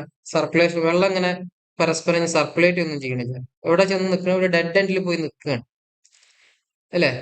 അപ്പൊ ഇങ്ങനെ ഡെഡ് എൻഡിൽ പോയി നിൽക്കുകയാണ്. ഇത് മെയിൻ ആണ്, ഈ സബ് മെയിൻ ഉണ്ട്, ബ്രാഞ്ചസ് ഇങ്ങനെ എടുത്തിട്ടുണ്ട്. ഇങ്ങനെയുള്ള ഡെഡ് എൻഡ് ആയി പോയി നിൽക്കണം ഈ ടൈപ്പ് ഓഫ് മെത്തഡിനെ ആണെങ്കിൽ സപ്ലൈ സിസ്റ്റം, ഡിസ്ട്രിബ്യൂഷൻ സിസ്റ്റം എന്ന് വിളിക്കുക, ഡെഡ് എൻഡ് സിസ്റ്റം എന്ന് വിളിക്കുക. ഇവിടെ എന്താ വെച്ച് കഴിഞ്ഞാൽ ഡെഡ് എൻഡുകൾ ഉണ്ടാവും. വെള്ളം കെട്ടി നിൽക്കാനുള്ള പ്രശ്നം, വെള്ളം ഇങ്ങനെ ചെന്ന് കെട്ടി നിൽക്കും, അങ്ങനെയുള്ള കുറെ പ്രശ്നങ്ങൾ ഉണ്ടാവാം. അതേപോലെ ഇപ്പോൾ എവിടെയെങ്കിലും പൈപ്പ് പൊട്ടിക്കഴിഞ്ഞാൽ എൻ്റെ ഈ ഭാഗത്തേക്കുള്ള വെള്ളമൊക്കെ എന്ത് ചെയ്യും, വെള്ളം കിട്ടാതൊക്കെയുള്ള പ്രശ്നങ്ങളും അങ്ങനെ കുറെ മെറിറ്റ്സ് ആൻഡ് ഡിമെറിറ്റ്സ് ഉണ്ട് ഈ സിസ്റ്റത്തിന് എന്ന് മനസ്സിലാക്കി വെക്കുക. അതെന്ത് ചെയ്യുക, വിത്ത് ഫിഗർ ഹെൽപ്പോട് കൂടി പഠിക്കുക. ഇനി ഗ്രിഡ് അയൺ മെത്തഡിന്റെ പ്രത്യേകത എന്താ? ഗ്രിഡ് അയൺ മെത്തഡ് എന്ന് പറഞ്ഞു കഴിഞ്ഞാൽ ഗ്രിഡ് പോലെ തന്നെ ഇതിന്റെ main sub mains and branches R Inter connected with each other. ഒരു മെയിൻ പോയിട്ടുണ്ടാവും, മെയിൻ പൈപ്പ് പോയിട്ടുണ്ടാവും സെൻട്രലിലൂടെ. എന്നിട്ട് എന്ത് ചെയ്യും, ഇങ്ങനെ കുറെ പൈപ്പുകൾ അങ്ങോട്ടും ഇങ്ങോട്ടും പോയിട്ടുണ്ടാവും. ഗ്രിഡുകളാക്കി റെക്ടാങ്കുലർ പോർഷൻ ആക്കി ഇങ്ങനെ കൊടുത്തിട്ടുണ്ടാവും. എന്നിട്ട് ഇപ്പുറത്തേക്ക് പോകുമ്പോൾ ഇങ്ങനെ സബ് മെയിൻസ് കൊടുത്തിട്ടുണ്ടാവും. സബ് മെയിൻസിൽ നിന്ന് ബ്രാഞ്ചസ് എടുക്കും. ഓക്കെ. സബ് മെയിൻസ് ഇങ്ങനെ അങ്ങോട്ടും ഇങ്ങോട്ടും പോയിട്ടുണ്ടാവും. നടുവിലൂടെയാണ് മെയിൻ പോവാട്ടോ. മെയിൻ പൈപ്പ് നടുവിലൂടെ പോയി തിരിച്ച് സബ് മെയിൻസുകൾ എടുത്തിട്ടുണ്ടാവും. സബ് മെയിൻസ് നേരെ ബ്രാഞ്ചസ് എടുക്കും. അങ്ങനെ അങ്ങനെ ഗ്രിഡ് ആയിട്ട് പോകുന്ന സിസ്റ്റത്തെയാണ് വിളിക്കുക. ഗ്രിഡ് ആൻഡ് സിസ്റ്റം എന്ന് വിളിക്കുക. ഇവിടെ ശ്രദ്ധിച്ചാൽ മനസ്സിലാവും മറ്റേത് പോലെയല്ല. ഇവ പരസ്പരം കണക്ഷൻ ഉണ്ട്. ഓക്കെ. ഇവ പരസ്പരം എന്തുണ്ട്, കണക്ട് ചെയ്യുന്നുണ്ട്. ഇങ്ങനെ സർക്കുലർ ആയിട്ട് കണക്ഷൻ ഉണ്ടല്ലോ. ഇതേപോലെ എൻഡ് ചെയ്ത് നിൽക്കുന്നില്ല. അപ്പൊ എന്ത് ചെയ്യും, ഇവിടെ വെള്ളം കെട്ടി നിൽക്കുന്ന പ്രശ്നങ്ങളോ അല്ലെങ്കിൽ എവിടെയെങ്കിലും ഒരു പൊട്ടിക്കഴിഞ്ഞാൽ ഇവിടെയുള്ള ആൾ ഇവിടെ ഇപ്പൊ ഒരു സാധനം പൊട്ടിയായിരിക്കും, പൈപ്പ് പൊട്ടിയായിരിക്കും. പക്ഷെ എന്ത് ചെയ്യും, പൊട്ടി വിചാരിച്ചിട്ട് ഇപ്പുറത്തെ ആൾക്ക് വെള്ളം കിട്ടാത്ത അവസ്ഥയൊന്നുമില്ല. ഇതിലൂടെ വെള്ളം പോയിട്ട് ഈ പൈപ്പിലൂടെ ഒക്കെ എന്ത് ചെയ്യും, വെള്ളം കിട്ടും. വെള്ളം എല്ലായിടത്തും സപ്ലൈ കിട്ടും. ബ്ലോക്കേഡ്സോ അല്ലെങ്കിൽ ഈ പ്രശ്നങ്ങളൊന്നും ഉണ്ടാവില്ല. ഫിഗർ വെച്ച് പഠിക്കട്ടോ. മൂന്നാമതാണ് സർക്കുലർ റിംഗ് സിസ്റ്റം. ഇനി സർക്കുലർ റിംഗ് സിസ്റ്റം ഗ്രിഡാൻ സിസ്റ്റം പോലെ തന്നെയാണ്. പക്ഷെ എന്താ ഒരു വ്യത്യാസം എന്ന് പറഞ്ഞാൽ മെയിൻസ് നടുവിലൂടെ അല്ല പോയിട്ടുണ്ടാവുക, പെരിഫറിയിലൂടെയാണ് മെയിൻസ് പോയിട്ടുണ്ടാവുക. അപ്പൊ ഇതാണ് മെയിൻ, അതായത് മെയിൻ പൈപ്പ് ഇതാണ്. മെയിൻ പൈപ്പ് ഇങ്ങനെ പോയിട്ട് ഒരു ടൗണിന്റെ പുറത്തേക്ക് കൂടി ഇങ്ങനെ ഇങ്ങനെ പോയിട്ട് ഇങ്ങനെ പോയിട്ടുണ്ടാവും. ഇതും മെയിൻ ആണ്. മെയിൻ ഇങ്ങനെ പുറത്തേക്ക് പോയിട്ട് ഇങ്ങനെ പോയിട്ടുണ്ടാവും. എന്നിട്ട് ഇതിന്റെ സബ് മെയിനുകളും ബ്രാഞ്ചസും ഒക്കെ എന്ത് ചെയ്യും, ഇതിന്റെ സെന്ററിലായിരിക്കും. ഇതിനുള്ളിലേക്ക് വെള്ളം എടുക്കും. ഈ സബ് മെയിൻസ് വഴി ഉള്ളിലേക്ക് വെള്ളം എടുക്കുന്ന ഒരു സെറ്റ് ഓഫ് സിസ്റ്റം ആണ് വിളിക്കുന്നത്. ഈ ഉള്ളിലേക്ക് സപ്ലൈ ചെയ്ത് ലാസ്റ്റ് ഇങ്ങനെ വന്ന് പുറത്തേക്ക് പോകുന്ന ഒരു സെറ്റപ്പ് ആണ് circle or ring system. In this system, the center entire locality is divided into rectangular or circular blocks. ഇങ്ങനെയുള്ള പുറത്തുകൂടി പെരിഫറിയിലൂടെ വെള്ളം സപ്ലൈ ചെയ്ത് ഉള്ളിലേക്ക് സപ്ലൈ ചെയ്തിട്ട് ഇങ്ങനെ എടുക്കുന്ന സിസ്റ്റത്തെയാണ്. ഇതും എന്താണ്, ഇന്റർ കണക്റ്റഡ് ആയതുകൊണ്ട് തന്നെ എവിടെയും ബ്ലോക്കേഡ്സ് ഒന്നും സംഭവിക്കാൻ പോകുന്നില്ല. അപ്പൊ അങ്ങനെ സിസ്റ്റമാണ് ഇത് റിംഗ് ഓർ സർക്കുലർ സിസ്റ്റം. ഇനി അടുത്ത റേഡിയൽ സിസ്റ്റം എന്ന് പറഞ്ഞു കഴിഞ്ഞാൽ, റേഡിയൽ സിസ്റ്റത്തിന്റെ ഡയഗ്രാം എന്ന് പറഞ്ഞു കഴിഞ്ഞാൽ ഇതും വരക്കുമ്പോ ശ്രദ്ധിക്കുക. മെയിൻസ് പോയിട്ടുണ്ടാവും. എന്നിട്ട് ഈ ടൗണിനെ ഇങ്ങനെ സ്പ്ലിറ്റ് ചെയ്തിട്ടുണ്ടാവും. ഈ ടൗണിൽ സെൻട്രൽ എന്തുണ്ടാവും, ഒരു റിസർവോയർ ഉണ്ടാവും, സപ്ലൈ ഡിസ്ട്രിബ്യൂഷൻ റിസർവോയർ. ഡിസ്ട്രിബ്യൂഷൻ ടാങ്കുകൾ എന്തുണ്ടാവും, ടൗണിന്റെ ഓരോ ഭാഗത്തും ഡിസ്ട്രിബ്യൂഷൻ ടാങ്കുകൾ പ്രൊവൈഡ് ചെയ്തിട്ടുണ്ടാവും. എന്നിട്ട് ഇവിടെ മെയിനിൽ നിന്ന് വെള്ളം എന്ത് ചെയ്യും, ഡിസ്ട്രിബ്യൂഷൻ ടാങ്കുകളിലേക്ക് സപ്ലൈ ചെയ്യും. മെയിനിൽ നിന്ന് വെള്ളം എന്ത് ചെയ്യും, ഡിസ്ട്രിബ്യൂഷൻ ടാങ്കുകളിൽ ആക്കിയിട്ട് സപ്ലൈ ചെയ്തിട്ട് ഈ ടാങ്കിൽ നിന്ന് എല്ലാ ഭാഗത്തേക്കും റേഡിയസ് എന്ന് പറഞ്ഞ പോലെ തന്നെ, റേഡിയസ് എന്ന് പറഞ്ഞാൽ എന്താ, സർക്കിളിന്റെ റേഡിയസ് പോലെ അങ്ങോട്ട് ഇങ്ങോട്ട് എല്ലാ ഭാഗത്തേക്കും വെള്ളം സപ്ലൈ ചെയ്യുന്ന പ്രോസസ്സിനെയാണ് വിളിക്കുക റേഡിയൽ സിസ്റ്റം. ഓക്കെ. ആദ്യം എന്ത് ചെയ്യും, ഒരു മെയിൻ പൈപ്പ് ഉപയോഗിച്ച് സെൻട്രലുള്ള റിസർവോയറിലേക്ക് എത്തിക്കും, ടാങ്കിലേക്ക് എത്തിക്കും. ആ ടാങ്കിൽ നിന്ന് പിന്നെ എല്ലാ ഭാഗത്തേക്കും റേഡിയൽ ഡയറക്ഷനിൽ എല്ലാ ഭാഗത്തേക്കും എന്ത് ചെയ്യും, വെള്ളം സപ്ലൈ ചെയ്തു പോകും. അപ്പൊ അങ്ങനെയുള്ള സിസ്റ്റത്തെയാണ് വിളിക്കുക റേഡിയൽ സിസ്റ്റം എന്ന് വിളിക്കുക. In this system, the reverse of ring system, the water flows radially from one point to the outer perimeter. Ring സിസ്റ്റത്തിൽ എങ്ങനെയായിരുന്നു, ഔട്ടർ ആയിട്ടുള്ള മെയിൻ സിസ്റ്റത്തിലൂടെ മെയിൻ പൈപ്പിലൂടെ കൊണ്ടുപോയിട്ട് ഉള്ളിലേക്ക് വെള്ളം സപ്ലൈ ചെയ്തിരുന്നു. ഇവിടെ എന്ത് ചെയ്യുന്നുണ്ട്, മെയിൻ പൈപ്പ് ഉപയോഗിച്ച് ഉള്ളിലേക്ക് ആദ്യം വെള്ളം മെയിൻ റിസർവോയറിലേക്ക് എത്തിച്ച് ടാങ്കിലേക്ക് എത്തിച്ച് ടാങ്കിൽ നിന്ന് ഉള്ളിൽ നിന്ന് പുറത്തേക്കാണ് വെള്ളം സപ്ലൈ ചെയ്യുന്നത് അല്ലെ. റേഡിയലിലേക്ക് പുറത്തേക്ക് എലോങ് റേഡിയസ് അല്ലെ, റേഡിയസിലേക്കാണ് വെള്ളം സപ്ലൈ ചെയ്യുന്നത്. അങ്ങനെയാണെന്നുണ്ടെങ്കിൽ റേഡിയൽ സിസ്റ്റം എന്ന് വിളിക്കും. ഇനി അടുത്ത ചോദ്യം എന്താണ്, ആറാമത്തെ ചോദ്യം. Draw a neat sketch showing the layout of rapid sand filter and explain its working. Filtration എന്ന ഭാഗത്ത്, അതായത് സിവേജ് ട്രീറ്റ്മെന്റിന്റെ ഫിൽട്രേഷൻ എന്ന ഭാഗത്ത് നിന്ന് വരുന്ന ചോദ്യമാണ്. ടൈപ്സ് ഓഫ് ഫിൽട്ടറുകൾ, വെള്ളം ഫിൽട്ടർ ചെയ്യുന്ന ഫിൽട്ടേഴ്സിന് ജനറൽ ആയിട്ട് നമുക്ക് എന്ത് ചെയ്യാം, ജനറൽ ആയിട്ട് നമ്മൾ കാറ്റഗറൈസ് ചെയ്ത് കഴിഞ്ഞാൽ ഫിൽട്ടർ ടാങ്കുകളെ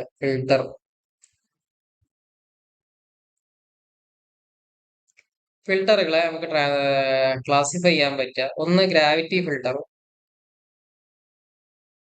രണ്ട് പ്രഷർ ഫിൽട്ടർ. ഗ്രാവിറ്റി ഞാൻ എന്താ നേരത്തെ പറഞ്ഞു, സ്വയം ഒഴുകിക്കോളൂ, അതിന് എക്സ്ട്രാ പമ്പിങ്ങോ അല്ലെങ്കിൽ എക്സ്ട്രാ ഫോഴ്സ് ഒന്നും കൊടുക്കാതെ അറ്റ്മോസ്ഫിയറിക് പ്രഷറിന്റെ ഇൻഫ്ലുവൻസിൽ വെള്ളം ഒഴുകുന്നതിനാണ് ഗ്രാവിറ്റി ഫിൽട്ടർ എന്ന് വിളിക്കുക. അപ്പോൾ ആ ഫിൽട്രേഷൻ നടക്കുന്ന ഒരു ഗ്രാവിറ്റി പ്രോസസ്സിലാണ്. പ്രഷർ ഫിൽട്ടർ എന്ന് പറഞ്ഞാൽ അറ്റ്മോസ്ഫിയർ പ്രഷറിനേക്കാൾ കൂടിയ പ്രഷറിൽ വെള്ളത്തെ എന്ത് ചെയ്യുക, ആ ഫിൽറ്ററിലേക്ക് സപ്ലൈ ചെയ്യും. അങ്ങനെ അവിടെ നടക്കുന്ന സൈക്കോ ഫിൽട്രേഷൻ ആണ് പ്രഷർ ഫിൽട്ടർ എന്ന്. ഇനി നമുക്ക് പഠിക്കാനുള്ള ഫിൽട്ടർ, ഈ ഫിൽറ്ററിനെ കുറിച്ചൊക്കെ പഠിക്കാനുണ്ട്. പ്രഷർ ഫിൽട്ടറുകളെ കുറിച്ച് പഠിക്കാനുണ്ട്, ഗ്രാവിറ്റി ഫിൽട്ടറുകളെ കുറിച്ച് പഠിക്കാനുണ്ട്. ഗ്രാവിറ്റി ഫിൽട്ടറിൽ രണ്ട് ടൈപ്പ് ഉണ്ട്. അതാണ് ഒന്ന് സ്ലോ സാൻഡ് ഫിൽറ്ററും റാപ്പിഡ് സാൻഡ് ഫിൽറ്റർ. ഓക്കെ, ഇനി പ്രഷർ ഫിൽറ്ററിൽ രണ്ട് ടൈപ്പ് ഉണ്ട്. അത് ഏതൊക്കെയാണ് പറയൂ? ഹൊറിസോണ്ടൽ പ്രഷർ ഫിൽറ്ററും ആൻഡ് വെർട്ടിക്കൽ പ്രഷർ ഫിൽറ്ററും. Okay, vertical pressure filter. അങ്ങനെ രണ്ട് ടൈപ്പ് ഫിൽറ്ററുകളാണ് ഇവിടെ ചോദിച്ചിട്ടുള്ളത്. ഇതിനെ കുറിച്ചിട്ടാണ് slow sand filter, sorry, rapid sand ഫിൽറ്ററിനെ കുറിച്ചിട്ടും അതിന്റെ വർക്കിംഗ് എക്സ്പ്ലനേഷൻ ആണ് ചോദിച്ചിട്ട്. അപ്പൊ ആദ്യം തന്നെ നമ്മൾ പഠിക്കേണ്ടത് ഫിഗറിനെ കുറിച്ചിട്ടാണ്. ഈ ഫിഗർ ആദ്യം ഒന്ന് വരച്ചെടുത്തോളൂ. ഫിഗർ വരച്ചെടുത്തിട്ടുണ്ടാവുമെന്ന് പ്രതീക്ഷിക്കുന്നു. ഇനി നമുക്ക് നേരെ ഇതിന്റെ വർക്കിങ്ങിലോട്ട് പോകും. എങ്ങനെയാണ് ഇതിൽ വെള്ളം സപ്ലൈ അല്ലെങ്കിൽ വെള്ളം ഫിൽട്ടർ ചെയ്യപ്പെടുന്നത്? അപ്പൊ ആദ്യം ഇതിന്റെ വർക്കിംഗ് വെച്ചിട്ടാണ്. പാർട്സുകളും കാര്യങ്ങളൊക്കെ ഫുള്ളായിട്ട് പഠിക്കണമെന്നൊന്നുമില്ല. ഇതിന്റെ വർക്കിംഗ് ആണ് മിക്കവാറും ചോദിക്കുക. അപ്പൊ അതിന്റെ സ്ട്രക്ചർ നിങ്ങൾക്ക് അറിയാം. അതിന് രണ്ട് മൂന്ന് ചേംബർ ഉണ്ടാവും. ഇവിടെ ഒരു ചേംബർ, ഇൻലെറ്റ് ചേംബർ ഉണ്ട്. വേറെ ചേംബർ, രണ്ടാമത്തെ ചേംബറിലാണ് ഫിൽട്ടർ മീഡിയം, സാൻഡ് നിറച്ച് വെച്ചിട്ടുണ്ടാവും, ഗ്രാവൽ നിറച്ച് വെച്ചിട്ടുണ്ടാവും, അങ്ങനെ സിസ്റ്റം ഉള്ളത്. അപ്പൊ അതിന്റെ വർക്കിംഗ് നോക്കാം. ഒരു ഇൻലെറ്റ് പൈപ്പ് ഉണ്ട്. ഇൻലെറ്റ് പൈപ്പിലൂടെ വേസ്റ്റ് വാട്ടർ ഉള്ളിലേക്ക് എത്തും. ഓക്കെ, ഇൻലെറ്റ് ചേംബർ നിറഞ്ഞു കഴിഞ്ഞാൽ ഇത് നേരെ അപ്പുറത്തേക്ക് പോകും. ഇവിടെ പാർട്സ് ഒക്കെ ഉണ്ട്, ഓവർഫ്ലോ വെയർ ഉണ്ട്, അതൊക്കെ നിങ്ങൾ വേണമെങ്കിൽ പഠിച്ചു വെക്കുക. ഇവിടെ നിറഞ്ഞു വരുന്ന ഈ വേസ്റ്റ്, ഫിഗർ മസ്റ്റ് ആണ്. ഫിഗർ പഠിച്ചതിന് ശേഷമേ നിങ്ങൾ ഇത് കേൾക്കാൻ പാടുള്ളൂ. അല്ലെങ്കിൽ സംഭവിക്കുക വെച്ച് കഴിഞ്ഞാൽ വലിയ കാര്യമൊന്നും ഉണ്ടാവില്ല. വർക്കിംഗ് പഠിക്കാൻ ഭയങ്കര സിമ്പിളാണ്. ഇവിടെ വന്നു കഴിഞ്ഞാൽ ഇൻലെറ്റ് ചേംബർ നിറഞ്ഞു കഴിഞ്ഞാൽ നേരെ എന്ത് ചെയ്യും? നേരെ അപ്പുറത്തേക്ക് വന്ന് അത് ഫിൽട്ടർ ബെഡിന്റെ ഇവിടെയാണ് ഫിൽട്ടർ ബെഡ് ഉണ്ടാവുന്നത്. ഫിൽട്ടർ ബെഡ് എന്ന് പറഞ്ഞാൽ സാൻഡ് മണൽത്തിട്ട് അറച്ച് വെച്ചിട്ടുണ്ടാവും, മണൽ അറച്ച് വെച്ചിട്ടുണ്ടാവും. ഫിൽട്ടർ എന്ന് പറഞ്ഞാൽ മണൽ, കല്ലൊക്കെ ഉള്ള സാധനമാണല്ലോ. താഴെ നിന്നുണ്ടാവും ഗ്രാവൽ ഉണ്ടാവും. ഗ്രാവലിന്റെ ബെഡ്. എന്താ ഗ്രാവൽ എന്ന് പറഞ്ഞു കഴിഞ്ഞാല്? ഗ്രാവൽ എന്ന് പറഞ്ഞു കഴിഞ്ഞാൽ എന്താണ്? കല്ല്, ഈ മെറ്റൽ പോലെ കല്ലുകൾ ഉണ്ടാവല്ലോ, പെബിൾസ്, അങ്ങനത്തെ വലിയ കല്ലുകൾ, സാൻഡിനേക്കാൾ വലിയ വലിപ്പം കൂടിയ കല്ലുകൾ. അപ്പൊ അത് നിറച്ച് വെച്ചിട്ടുണ്ടാവും. അപ്പൊ ഈ വേസ്റ്റ് വാട്ടർ എന്ത് ചെയ്യും? ഇവിടെ വന്നിട്ട് നിറയും. ഇവിടെ വന്നിട്ട് നിറഞ്ഞു കഴിഞ്ഞാൽ എന്ത് ചെയ്യും? ഇവിടെയുള്ള ബെഡിന്റെ ഉള്ളിലൂടെ കടന്നു പോകും.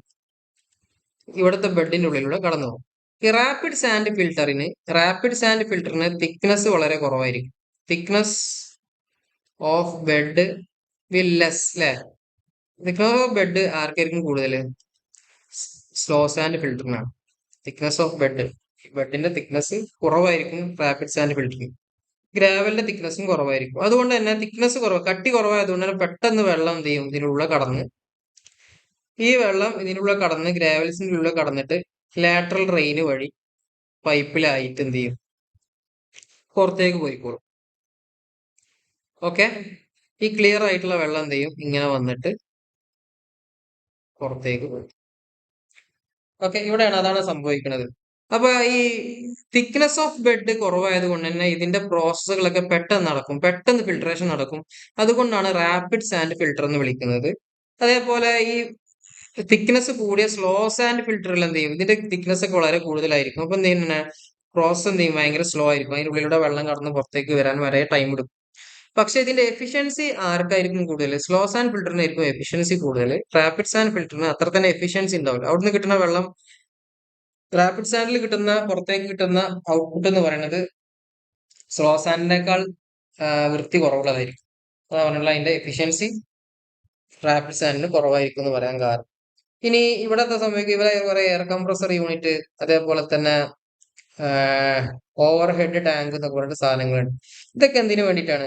ഇത് വൃത്തിയാക്കി, ഇതിങ്ങനെ ഒരേ പ്രാവശ്യം നടന്നു കഴിഞ്ഞാൽ ഇതിന്റെ ഇടയിലൊക്കെ എന്ത് ചെയ്യും? സ്റ്റക്ക് ആയി തുടങ്ങും. അതായത് ഇമ്പ്യൂരിറ്റീസ് ഇരുന്നിട്ട് അടിയാൻ തുടങ്ങും. അപ്പൊ അതിനെ വൃത്തിയാക്കാൻ വേണ്ടിയിട്ട് നമ്മൾ ഉപയോഗിക്കുന്ന മെത്തഡാണ്, റാപ്പിഡ് സാൻഡിൽ നമ്മൾ വൃത്തിയാക്കാൻ വേണ്ടി ഉപയോഗിക്കുന്ന മെത്തഡാണ് back flow method. Back flow ചെയ്യാം. ഓക്കെ, റിവേഴ്സ് ആയിട്ട് വെള്ളത്തിന് എന്ത് ചെയ്യാം? ഫ്ലോ ചെയ്തിട്ട് എന്ത് ചെയ്യും? എന്താ സംഭവിക്കുക? ഇവിടുന്ന് ഈ വെള്ളം എയർ പ്രഷറിൽ എന്ത് ചെയ്യും? വെള്ളം ഇതിലൂടെ കടത്തിവിടും. എയർ കംപ്രസർ വെച്ചിട്ട് എന്ത് ചെയ്യും? ഇവിടെ ഒരു പ്രോസസ് നടക്കല്, ഈ തിരിച്ച് വെള്ളത്തെ കയറ്റി വിടും. ഈ പൈപ്പിലൂടെ തിരിച്ച് വെള്ളം കയറ്റി വിട്ടിട്ട് ഇതിനെ വൃത്തിയാക്കും. അതിന് ബാക്ക് ഫ്ലോ എന്ന് പറയാം. അപ്പൊ വെള്ളത്തെ ബാക്ക് ഫ്ലോ ചെയ്തിട്ടാണ് എന്ത് ചെയ്യുക? ഇതിനെ ക്ലീൻ ചെയ്യുക. ഇപ്പൊ ജസ്റ്റ് ഒന്ന് വായിച്ചു നോക്കുക. The effluent from the sedimentation with coagulation unit is supplied to the filter through A, B, D, and E are closed when other water is allowed to percolate through sand bed. അത് കൂടുതൽ പറയാനുള്ള ഒരു സംഭവം ഒന്നും ഇതില്ല, അല്ലെങ്കിൽ time ഇല്ല. ഈ പ്രോസസ് പറഞ്ഞാൽ മതി. ഇതിലൂടെ എ ക്ലോസ്, ബാക്കിയൊക്കെ ക്ലോസ് ചെയ്തിട്ടുണ്ടാവുമല്ലോ, അതാ പറഞ്ഞിട്ടുള്ളത്. ബിയും ഡിയും ക്ലോസ് ചെയ്തിട്ടുണ്ടാവും, സി ഓപ്പൺ ചെയ്തിട്ടുണ്ടാവും, എ ഓപ്പൺ ചെയ്തിട്ടുണ്ടാവും. ഇതിലൂടെ ഒരു പ്രോസസ് നടക്കും. Allowed to percolate through the sand bed. ഞാൻ എന്ത് ചെയ്യും? സാൻഡ് ബെഡിലൂടെ വെള്ളത്തെ കടത്തി വിടും. The water is filtered by the action of different mechanism of filtration. The filtered water is collected under drainage system, is taken into the clear reservoir through the manifold drain pipe by opening valve C. അത്ര simple ആയിട്ട് എഴുതിയാൽ മതി. ഇത്ര വാൾവുകൾ open ചെയ്ത് അങ്ങനത്തെ കാര്യങ്ങൾ എഴുതേണ്ട, അതിന്റെ വർക്കിംഗ് ഒന്ന് ജസ്റ്റ് എഴുതിയാൽ മതി. ഇതിനെ ക്ലീൻ ചെയ്യുന്ന പ്രോസസ് ആണ് ബാക്ക് ഫ്ലോ, അല്ല സോറി, ബാക്ക് വാഷിംഗ് എന്നാട്ടോ പറയാം. Back washing. ഇത് ക്ലീൻ ചെയ്യുന്ന മെത്തഡിനെയാണ് വിളിക്കുക ബാക്ക് വാഷിംഗ് എന്ന് വിളിക്കുക. ഈ വെള്ളത്തിനെ റിവേഴ്സ് ചെയ്ത് ബാക്ക് ഫ്ലോ ചെയ്യുന്നതാണ്. ബാക്ക് ഫ്ലോ ചെയ്തിട്ട് ഈ ഫിൽറ്ററിനെ ക്ലീൻ ചെയ്യുന്നതിന് പ്രോസസ്സിനാണ് വിളിക്കുക ബാക്ക് വാഷിംഗ് എന്നാണ് പറയുക. Okay, back wash. Okay, back wash. Back flow ചെയ്ത് ഫിൽറ്ററിനെ ക്ലീൻ ചെയ്യുന്ന പ്രോസസ്സിനാണ് വിളിക്കുക ബാക്ക് വാഷിംഗ് എന്ന് വിളിക്കുക. Back washing. ഇനി ഏഴാമത്തെ ചോദ്യം, illustrate the layout of dead end system and mention the advantage and disadvantages. നേരത്തെ പറഞ്ഞ ഡെഡ് എൻഡ് സിസ്റ്റം ഉണ്ടല്ലോ, ഡിസ്ട്രിബ്യൂഷൻ സിസ്റ്റത്തിലെ ഡെഡ് എൻഡ് സിസ്റ്റത്തെ വരച്ചിട്ട് അതിന്റെ അഡ്വാൻറ്റേജ് ഡിസഡ്വാൻറ്റേജ് ഇതാ പറഞ്ഞിട്ടുള്ളത്. അതേപോലെ മറ്റതൊക്കെ ചോദിക്കാം. റേഡിയൽ സിസ്റ്റം ചോദിക്കാം, പിന്നെ അതേപോലെ റിംഗ് സിസ്റ്റം ചോദിക്കാം, അല്ലെങ്കിൽ ഗ്രിഡ് അയൺ സിസ്റ്റം ചോദിക്കാം, ഇതൊക്കെ ചോദിക്കാം. അപ്പൊ ഇത് ഓൾറെഡി നമ്മൾ ഡിസ്കസ് ചെയ്ത് കഴിഞ്ഞു. ഇങ്ങനെയുള്ള ഒരു മെയിൻ ഉണ്ടാവും, മെയിൻ പൈപ്പ് മെയിൻ ആയിട്ട് ഇങ്ങനെ പോയിട്ടുണ്ടാവും, മെയിൻ സപ്ലൈ പൈപ്പ് പോയിട്ടുണ്ടാവും, അതിന് സബ് മെയിൻസ് എടുത്തിട്ടുണ്ടാവും. പ്രത്യേകിച്ച് ഡയറക്ഷനും കാര്യങ്ങളൊന്നും ഉണ്ടാവില്ല, സബ് മെയിൻസ് എടുത്തിട്ടുണ്ടാവും. ഈ സബ് മെയിൻസിൽ നിന്ന് എന്ത് ചെയ്യും? ബ്രാഞ്ചുകൾ എടുക്കും. അതങ്ങനെ പോയിട്ട് ഒരു മരത്തിന്റെ ചില്ല പോലെ ഇങ്ങനെ പോകും. അതിന് ട്രീ സിസ്റ്റം എന്നും പറയുന്നുണ്ടല്ലോ, ബ്രാഞ്ചസ് അല്ലെ, ബ്രാഞ്ചസ് പോലെ പോയിട്ടുണ്ടാവും. എന്നിട്ട് എവിടെയെങ്കിലും പോയിട്ട് നിൽക്കും, ഡെഡ് എൻഡ് ആയിട്ട് നിൽക്കും. അങ്ങനെയുള്ള സിസ്റ്റത്തെ എന്ന് വിളിക്കുക ഡെഡ് എൻഡ് സിസ്റ്റം എന്ന് വിളിക്കുക. അഡ്വാൻറ്റേജ് എന്താ പറഞ്ഞത്? It is relatively cheaper. വലിയ പ്ലാനിങ് കാര്യങ്ങളൊന്നും ആവശ്യമില്ല, ജസ്റ്റ് ഇങ്ങനെ പൈപ്പ് ഇങ്ങനെ ഇട്ടിട്ട് പോയാൽ മതി. അപ്പോൾ relatively cheaper and simpler system. Expansion and extension is easy. Pipe ഇങ്ങനെ എടുത്ത് പോയാൽ മതിയല്ലോ, വേറെ ഒന്നും നോക്കണ്ട. The discharge and pressure at any point in network can be easily calculated, hence the design is easy. അവിടെയുള്ള പ്രഷറും അവിടെ ഉണ്ടാവുന്ന വെള്ളത്തിന്റെ ഡിസ്ചാർജ് എന്ന് പറഞ്ഞു കഴിഞ്ഞാൽ അവിടെ ഉണ്ടാവുന്ന ഒഴുക്ക് എത്രയെന്ന് കാൽക്കുലേറ്റ് ചെയ്യാൻ ഭയങ്കര എളുപ്പമാണ്. Requires less number off cut off valves. ഇവിടെ വാൾവുകളൊക്കെ എണ്ണം കുറച്ച് മതി. കാരണം ഇവിടെ ശ്രദ്ധിച്ചാൽ മനസ്സിലാവും, ഇവിടെ ഒരു വാൾവ്, ഇവിടെ ഒരു വാൾവ്, ഇവിടെ ഒരു വാൾവ് കൊടുത്തിട്ടുണ്ടാവും, ഇവിടെ ഒരു വാൾവ്. ഈ സബ്മെയിന് പോണ തുടക്കത്തിൽ മാത്രമേ ഒരു വാൾവ് കൊടുക്കേണ്ട ആവശ്യമുള്ളൂ, ബാക്കിയൊന്നും വാൾവുകൾ കൂടുതലായിട്ട് കൊടുക്കേണ്ട ആവശ്യമില്ല. Shorter pipe lines and smaller diameters are needed and the laying of pipes are easier. കുറച്ച് ലെങ്ത് ഉള്ള പൈപ്പും അതേപോലെ ഡയമീറ്റർ ഒക്കെ കുറഞ്ഞ പൈപ്പുകൾ യൂസ് ചെയ്താൽ മതി. അതേപോലെ ആ പൈപ്പ് ലേ ചെയ്യണത് അല്ലെങ്കിൽ പൈപ്പിനെ നമ്മൾ പൈപ്പിനെ ഇടുന്നതൊക്കെ ഭയങ്കര ഈസിയാണ്. ഡിസഡ്വാൻറ്റേജ് പറയുന്നത്, ഇത് in case of any damage or repair in any pipeline, the complete area fed by the line cannot get water supply. നിങ്ങൾ ആലോചിച്ച് നോക്കി, ഇവിടെ ഒരു പ്രശ്നമുണ്ട്. എന്താണ്? ഇവിടെ ഏതെങ്കിലും ഒരു സ്ഥലത്ത് പൈപ്പ് പൊട്ടിക്കഴിഞ്ഞാൽ, ഇവിടെ ഒരു സ്ഥലത്ത് പൈപ്പ് പൊട്ടിക്കഴിഞ്ഞാൽ, ഇവിടെ പരസ്പരം ഇന്റർ കണക്റ്റഡ് അല്ലാത്തതുകൊണ്ട് തന്നെ ഇവിടെ പൈപ്പ് പൊട്ടിക്കഴിഞ്ഞാൽ ഇവിടെ ക്ലോസ് ചെയ്ത് കഴിഞ്ഞാൽ ഇവിടെ ഉള്ള ആൾക്കാർക്കൊന്നും, ഈ ഭാഗത്തുള്ള ആൾക്കാർക്കൊന്നും ആ സമയത്തേക്ക് വെള്ളം കിട്ടില്ല എന്നൊരു പ്രശ്നമുണ്ട്. പിന്നെ അടുത്ത എന്താ? there are number of dead ends where the water becomes stagnant, leading to the accumulation or sediments and deterioration of the quality. ഇവിടെ ഡെഡ് എൻഡ് ആയിട്ടുള്ള പൈപ്പുകൾ പോയിട്ട് ഡെഡ് എൻഡ് ആയി നിൽക്കുന്നതുകൊണ്ട് തന്നെ വെള്ളം ഇവിടെ കെട്ടി നിൽക്കാനുള്ള സാധ്യതയുണ്ട്. ഈ ഡെഡ് എൻഡ് സ്ഥലങ്ങളിൽ വെള്ളം കെട്ടി നിൽക്കും. വെള്ളം കെട്ടി നിന്ന് അവിടെ ആ വെള്ളം വൃത്തികേടാവാനുള്ള സാധ്യത, വെള്ളത്തിന്റെ ക്വാളിറ്റി നഷ്ടപ്പെടാനുള്ള സാധ്യതകളുണ്ട്. During the fire hazards, supply cannot be increased by diverting supplies from any other side. ഇത് എന്തെങ്കിലും ഫയർ, തീപിടുത്തൊക്കെ ഉണ്ടായി കഴിഞ്ഞാൽ വെള്ളം കൂടുതലായിട്ട് അവിടെ നിന്ന് എടുക്കാൻ പറ്റില്ല. നമുക്ക് അല്ലെങ്കിൽ ഏതെങ്കിലും ഒരു സ്ഥലത്ത് നിന്ന് വെള്ളം സപ്ലൈ തിരിച്ചിട്ട് ആ ഭാഗത്തേക്ക് സപ്ലൈ ചെയ്യാനൊന്നും സാധിക്കില്ല എന്ന് പറഞ്ഞിട്ടുള്ളൂ. ഓക്കെ, ജസ്റ്റ് പോയിന്റ്സ് പഠിച്ചു വെക്കുക. അടുത്ത ചോദ്യം എന്താണ്? എട്ടാമത് ചോദ്യം, distinguish the slow sand filters and rapid sand filters. നേരത്തെ പറഞ്ഞ രണ്ട് ടൈപ്പ് ഫിൽട്ടർ, ഗ്രാവിറ്റി ഫിൽട്ടറിൽ പെട്ടതാണ് ഇതൊക്കെയാണ്, സ്ലോ സാൻഡ് ഫിൽട്ടറും റാപ്പിഡ് സാൻഡ് ഫിൽട്ടർ. ഇവ തമ്മിലുള്ള വ്യത്യാസം എന്താണെന്നാ ചോദിച്ചിട്ടുള്ളത്. അപ്പൊ ആദ്യത്താണ് ബേസ് മെറ്റീരിയൽ ഓഫ് ഗ്രാവൽ. ഇത് പഠിച്ചു വെക്കാം. ഈ നമ്പേഴ്സ് ഒക്കെ ചിലപ്പോൾ നിങ്ങൾക്ക് ഓർമ്മ ഉണ്ടാവണമെന്നില്ല, എന്നാലും പഠിച്ചു വെക്കാൻ ഈസി ആയിട്ട് ഞാൻ പറഞ്ഞത്. ആദ്യം ഈ പറഞ്ഞിട്ടുള്ള ആൻസർ കീ എന്താ പറഞ്ഞിട്ടുള്ളത് നോക്കാം. Base material of gravel. ഇതിന്റെ ഗ്രാവലിന്റെ സൈസ് ആണ് പറഞ്ഞിട്ടുള്ളത്. ഗ്രാവൽ എന്ന് പറഞ്ഞു കഴിഞ്ഞാൽ സാൻഡ് പോലെ തന്നെ വലിയ കല്ല് കഷ്ണങ്ങൾ ഗ്രാവൽ എന്ന് വിളിക്കുക. ഗ്രാവലിന്റെ size slow sand filter varies from 3 to 65 mm in size and 30 to 750 mm depth. ഞാൻ പറഞ്ഞിരുന്നു റാപ്പിഡ് സാൻഡ് ഇപ്പൊ ഇവിടെ വരയ്ക്കുന്നത് സ്ലോ സാൻഡ് ഫിൽട്ടറിന്റെ ബെഡ് തിക്നെസ് വളരെ കൂടുതലായിരിക്കും അല്ലെ. ബെഡിന്റെ തിക്നെസ്, രണ്ട് ബെഡുകൾ ഉണ്ടാവും, സാൻഡ് ഉണ്ട്, ഗ്രാവൽ ഉണ്ട്. തിക്നെസ് വളരെ കൂടുതലായിരിക്കും. 3 മുതൽ 65 mm ഇൻ സൈസ് ആയിരിക്കും. അതിന് ഗ്രാവൽ സൈസ് നിങ്ങൾ പഠിച്ചു വെക്കണമെന്നില്ല. ഡെപ്ത് ഒരു 300 ടു അല്ലെങ്കിൽ 30 സെന്റിമീറ്റർ ടു 75 സെന്റിമീറ്റർ വരെ ഡെപ്ത് ഉണ്ടാവാം ഇൻ സ്ലോ സാൻഡ് ഫിൽട്ടർ. അതുപോലെ തന്നെ റാപ്പിഡ് സാൻഡ് ഫിൽട്ടറിൽ ഇതിന്റെ ഡെപ്ത് എന്തായിരിക്കും? കുറവായിരിക്കും.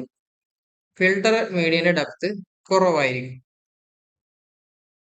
വാല്യൂസ് ഇപ്പൊ നിങ്ങൾ നോക്കണ്ട. ഡെപ്ത് എന്ത് ചെയ്യും? Small depth, total depth small ആയിരിക്കും. എവിടെ? Slow sand filter. അതുകൊണ്ടാണ് റാപ്പിഡ് സാൻഡ് ഫിൽട്ടറിൽ ഈ ഡെപ്ത് കുറവായതുകൊണ്ടാണ് പെട്ടെന്ന് ഈ പ്രോസസ് നടക്കുന്നത് മനസ്സിലാക്കി വെക്കുക. ഓക്കെ, അടുത്താണ് കൊയാഗുലേഷൻ. ഈ ഫിൽട്ടറിലേക്ക് എത്തുന്നതിന് മുന്നേ കൊയാഗുലേഷൻ സംഭവിക്കേണ്ടതുണ്ടോ ഇല്ലയോ എന്ന് വെച്ചു. എന്താ കൊയാഗുലേഷൻ എന്ന് പറഞ്ഞു കഴിഞ്ഞാല്? കൊയാഗുലേഷൻ എന്ന് പറഞ്ഞാൽ വെള്ളത്തിലുള്ള ഫൈൻ ആയിട്ടുള്ള പാർട്ടിക്കിളിനെ കൊയാഗുലൻസിലേക്ക്, ഫൈൻ ആയിട്ടുള്ള പാർട്ടിക്കിൾസിനെ കൊളോയിഡ്സ് എന്ന് വിളിക്കും. ഈ ഫൈൻ ആയിട്ടുള്ള പാർട്ടിക്കിൾസ് റിമൂവ് ചെയ്യപ്പെടേണ്ടതുണ്ടോ എന്നാ ചോദ്യം. അതായത് സ്ലോ സാൻഡ് ഫിൽറ്ററിലേക്ക് എത്തുമ്പോൾ ഈ സാധനം റിമൂവ് ചെയ്തിട്ടാണോ സ്ലോ സാൻഡ് ഫിൽറ്ററിലേക്ക് അപ്ലൈ ചെയ്യേണ്ടത്, അപ്ലൈ ചെയ്യേണ്ടതുണ്ടോ എന്നാണ് ചോദ്യം. അടുത്ത ഫിൽട്രേഷനിലേക്ക് വരുമ്പോൾ ഈ പ്രോസസ്സ് ഇതിലുള്ള ചെറിയ പാർട്ടിക്കിൾസിനെ റിമൂവ് ചെയ്തിട്ട് വേണോ ഇതിലേക്ക് വിടാനുള്ള ചോദ്യം. വേണ്ട. സ്ലോ സാൻഡ് ഫിൽറ്റർ ആണെന്നുണ്ടെങ്കിൽ അങ്ങനെ ആദ്യം തന്നെ റിമൂവ് ചെയ്തിട്ട് വേണ്ട, കൊയാഗുലേഷൻ ചെയ്തിട്ട് വേണ്ട സ്ലോ സാൻഡ് ഫിൽറ്ററിലേക്ക് എത്താൻ. റാപ്പിഡ് സാൻഡ് ഫിൽറ്റർ ആണെന്നുണ്ടെങ്കിൽ എന്ത് ചെയ്യണം? ഈ കൊയാഗുലൻസിന് അല്ലെങ്കിൽ കൊളോയിഡൽ പാർട്ടിക്കിൾസിനെ തന്നെ റിമൂവ് ചെയ്തിട്ട് വേണം, ഫൈൻ പാർട്ടിക്കിൾസിനെ റിമൂവ് ചെയ്തിട്ട് വേണം റാപ്പിഡ് സാൻഡ് ഫിൽറ്ററിലേക്ക് എത്തിക്കാൻ. കാരണം എന്താ? കപ്പാസിറ്റി ആർക്ക് കൂടുതൽ? സ്ലോ സാൻഡ് ഫിൽറ്ററിനാണ് കൂടുതൽ, റാപ്പിഡ് സാൻഡ് ഫിൽറ്ററിന് കുറവാണ്. ഇനി സ്ലോ സാൻഡ് ഫിൽറ്ററിന്റെ കൺസ്ട്രക്ഷൻ സിമ്പിൾ ആണ്. റാപ്പിഡ് സാൻഡ് ഫിൽറ്ററിന്റെ കൺസ്ട്രക്ഷൻ എന്നത് കോംപ്ലിക്കേറ്റഡ് ആണ്. പക്ഷെ ഇതിലൊക്കെ പെട്ടെന്ന് നടക്കൽ ഏതാണ്? സ്ലോ സാൻഡ് ഫിൽറ്ററിന്റെ rate operation, cost of operation എന്താണ്? അതിലുള്ള ചെലവ് എന്താണ്? സ്ലോ സാൻഡ് ഫിൽറ്ററിൽ വളരെ ചെലവ് കുറവാണ്. റാപ്പിഡ് സാൻഡ് ഫിൽറ്ററിൽ കോസ്റ്റ് കൂടുതലാണ്. ഇനി ഏറ്റവും കൂടുതൽ സ്പീഡായിട്ട് ഇതിൽ നടക്കുക മനസ്സിലാക്കി വെക്കണം. സ്പീഡായിട്ട് റാപ്പിഡ് സാൻഡ് ഫിൽറ്ററിലാണ് ഫിൽട്രേഷൻ നടക്കുക. സ്ലോ സാൻഡ് ഫിൽറ്ററിൽ സ്പീഡ് കുറവായിരിക്കും. പിന്നെ അതേപോലെ എന്താണ്? എഫിഷ്യൻസി ആർക്കാ കൂടുതൽ മനസ്സിലാക്കി വെക്കുക. സ്ലോ ആണെങ്കിലും എഫിഷ്യന്റ് ആണ് slow sand filter. Rapid sand അത്ര തന്നെ എഫിഷ്യന്റ് അല്ല. ഇനി ഫിൽട്ടർ മീഡിയ ഓഫ് സാൻഡ്. ഈ സാൻഡിന്റെ ഫിൽട്ടർ മീഡിയന്റെ സൈസ് ഒക്കെ പറഞ്ഞാൽ എഫക്റ്റീവ് സൈസ് വാരീസ്. സാൻഡിന്റെ size 0.2 to 0.3 mm and uniformity coefficient is 2 to 3. ഇത് പറ്റുന്നുണ്ടെങ്കിൽ മാത്രം പഠിച്ചു വെക്കുക. Effective size of the sand in, ഇവിടുത്തെ പാർട്ടിക്കിൾ സൈസ് ഒക്കെ വലുതായിരിക്കും. ഇവിടുത്തെ പാർട്ടിക്കിൾ സൈസ് വലുതായിരിക്കും. വലിയ കല്ല് കഷ്ണങ്ങളായിരിക്കും ഉണ്ടാവുക. ഇവിടെ ചെറിയ കല്ല് കഷ്ണങ്ങളായിരിക്കും. ഈ ചെറിയ കല്ല് കഷ്ണങ്ങളിലൂടെ പാസ് ചെയ്യും അല്ലെങ്കിൽ സാൻഡിലൂടെ പാസ് ചെയ്യാൻ ബുദ്ധിമുട്ടായിരിക്കും. അതാണ് ടൈം കൂടുതൽ എടുക്കുക. ഒരു വലിയ കഷ്ണങ്ങളാകുമ്പോൾ സൈസ് കൂടുതലാകുമ്പോൾ അതിലൂടെ വെള്ളം പാസ് ചെയ്യാൻ വലിയ ബുദ്ധിമുട്ടൊന്നും ഉണ്ടാവില്ല. അപ്പൊ എന്ത് സംഭവിക്കും? അങ്ങനെ ഒന്ന് മനസ്സിലാക്കി വെക്കുക. Uniformity coefficient 1.2 to 1.7. Period of cleaning. Slow sand filter clean ചെയ്യേണ്ടത് 1 മുതൽ 3 മാസം വരെ ടൈം എടുത്തിട്ട് അതിന് ശേഷം ക്ലീൻ ചെയ്താൽ മതി. റാപ്പിഡ് സാൻഡ് ഫിൽട്ടറുകൾ 2-3 ദിവസത്തിനുള്ളിൽ എന്തായാലും ക്ലീൻ ചെയ്യണം. ഇവിടെ സ്ലോ സാൻഡ് ഫിൽട്ടറിൽ നമ്മളെങ്ങനെ ക്ലീൻ ചെയ്യൽ പ്രോസസ്സ് പറഞ്ഞു കഴിഞ്ഞാൽ ഈ സാൻഡ് ബെഡിന്റെ മുകളിലത്തെ ലെയർ എന്ത് ചെയ്യും? റിമൂവ് ചെയ്തിട്ട് സ്ക്രാപ്പ് ചെയ്ത് കളഞ്ഞിട്ടാണ് നമ്മൾ എന്ത് ചെയ്യുക? അതിനെ എന്ത് ചെയ്യുക? ക്ലീൻ ചെയ്യുക. ഇവിടെ നമ്മൾ പഠിച്ചു റാപ്പിഡ് സാൻഡ് ഫിൽട്ടറിൽ ബാക്ക് വാഷ് ചെയ്തിട്ട്, തിരിഞ്ഞ ഡയറക്ഷനിൽ വെള്ളത്തിൽ അപ്ലൈ ചെയ്ത് ബാക്ക് വാഷ് ചെയ്തിട്ടാണ് എന്ത് ചെയ്യുക? സ്ലോ സാൻഡ് ഫിൽട്ടറിനെ ക്ലീൻ ചെയ്യുക. ഇനി സ്കിൽഡ് സൂപ്പർവിഷൻ ആവശ്യമുണ്ടോ? സ്ലോ സാൻഡ് ഫിൽട്ടറിൽ സ്കിൽഡ് സൂപ്പർവിഷൻ ആവശ്യമില്ല. പക്ഷെ റാപ്പിഡ് സാൻഡ് ഫിൽട്ടറിൽ സ്കിൽഡ് സൂപ്പർവിഷൻ ആവശ്യമാണ്. കാരണം വെച്ച് കഴിഞ്ഞാൽ ഈ സാധനം ചിലപ്പോൾ എന്ത് ചെയ്യും? പെട്ടെന്നുള്ള പ്രോസസ് ആയതുകൊണ്ട് തന്നെ 2-3 ദിവസം കൊണ്ട് ഫിൽട്ടർ ബെഡ് മാറ്റണം. എന്തെങ്കിലും ബ്ലോക്കേഡ്സ് ഒക്കെ വരുമോ എന്നുള്ള കാര്യങ്ങളൊക്കെ എന്ത് ചെയ്യണം? ശ്രദ്ധിച്ചുകൊണ്ടിരിക്കണം എന്ന് മനസ്സിലാക്കി വെക്കുക. ഇനി എട്ടാമത്തെ ചോദ്യം, സോറി, ഒമ്പതാമത്തെ ചോദ്യം. ഒമ്പതാമത്തെ ചോദ്യം, explain combined sewage system and it's suitability. നമ്മൾ നേരത്തെ പറഞ്ഞിരുന്നു കമ്പൈൻഡ് സിസ്റ്റവും സെപ്പറേറ്റ് സിസ്റ്റം എന്താണല്ലോ. അപ്പൊ കമ്പൈൻഡ് സിസ്റ്റം എന്താ? It is the system only one set of severe is laid which carry domestic and industrial sewage and also the storm water. വെള്ളവും സിവേജും ഒരേ പൈപ്പിലൂടെ കൊണ്ടുപോകുന്ന സിസ്റ്റത്തെയാണ് വിളിക്കുക കമ്പൈൻഡ് സിസ്റ്റം എന്ന് വിളിക്കുക. കമ്പൈൻ ചെയ്ത് കൊണ്ടുപോകും. ഓക്കെ. ഇനി അതിന്റെ സ്യൂട്ടബിലിറ്റി എന്താണ്? The system is suitable for areas with a small and evenly distributed rainfall. It is also suitable for situations where combined sewage has to be pumped and also for heavy build-up areas with little space of laying. ഇത് എവിടെയാണ് ഏത് സ്ഥലത്താണ് ഉപയോഗിക്കുന്നത് നന്നാവുക? മഴവെള്ളം കുറഞ്ഞ സ്ഥലങ്ങളിലാണ് ഈ കമ്പൈൻ സിസ്റ്റം ഉപയോഗിക്കുന്നത് നന്നാവുക. അതേപോലെ തന്നെ പറഞ്ഞിട്ടുണ്ട് ഈ കമ്പൈൻ സിസ്റ്റത്തിൽ എന്ത് ചെയ്യണം? ഈ റെയിൻ വാട്ടറും സിവേജും എന്ത് ചെയ്യും? ഒരേ പൈപ്പിലൂടെ ആയതുകൊണ്ട് തന്നെ കുറെ എമൗണ്ട് പമ്പ് ചെയ്ത് കളയേണ്ടി വരും അല്ലെ? പമ്പ് ചെയ്യാൻ കുറെ എമൗണ്ട് ഉണ്ടാവും. നേരെ മറിച്ച് സിവേജ് ഒരു പൈപ്പിലൂടെ ആണെന്നുണ്ടെങ്കിൽ മഴവെള്ളം വേറൊരു പൈപ്പിലൂടെയാണ് കൊണ്ടുപോകുക. അപ്പൊ സെപ്പറേറ്റ് സിസ്റ്റം ആണെങ്കിൽ എന്തായാലും ഗുണം? മഴവെള്ളം നമുക്ക് നേരെ ഡിസ്പോസ് ചെയ്യാം, പുഴകളിലേക്ക് ഡിസ്പോസ് ചെയ്യാം. മറ്റേ സിവേജ് കുറച്ച് എമൗണ്ട് ഉണ്ടാവുള്ളൂ, അത് പമ്പ് ചെയ്ത് കളയാനൊക്കെ സാധിക്കും. അപ്പൊ അങ്ങനെ മനസ്സിലാക്കി വെക്കുക. It is suitable for situations where combined sewage has to be pumped and also for heavily built up areas with a little space of lay. Pipe കൊടുക്കാൻ സ്ഥലം, രണ്ട് പൈപ്പൊന്നും എന്ത് ചെയ്യാൻ പറ്റില്ല, ലേ ചെയ്ത് കൊണ്ടുപോകാൻ പറ്റാതെ, രണ്ട് പൈപ്പ് ഇടാൻ പറ്റാത്ത സ്ഥലങ്ങളിൽ, അതേപോലെ തന്നെ പമ്പ് ചെയ്യാൻ ബുദ്ധിമുട്ടുള്ള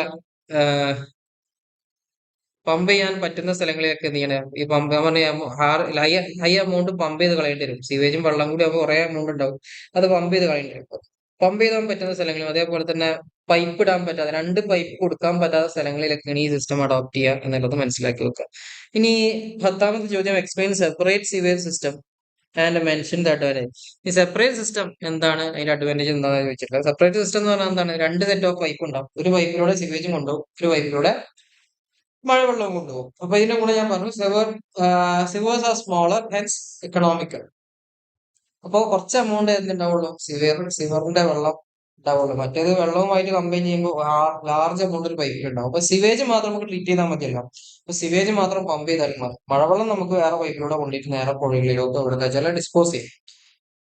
The quantity of sewage to be treated is smaller and hence the cost of treatment less. ഞാൻ പറഞ്ഞു മഴവെള്ളം മിക്സ് ചെയ്യാത്തത് കൊണ്ട് തന്നെ കുറച്ച് എമൗണ്ട് ഓഫ് സിവേജ് ഉണ്ടാവുള്ളൂ. അപ്പൊ ട്രീറ്റ്മെന്റ് ചെയ്യാനുള്ള എമൗണ്ട് കുറവുണ്ടാവുള്ളൂ, പമ്പ് ചെയ്യാൻ കുറച്ച് ഉണ്ടാവും.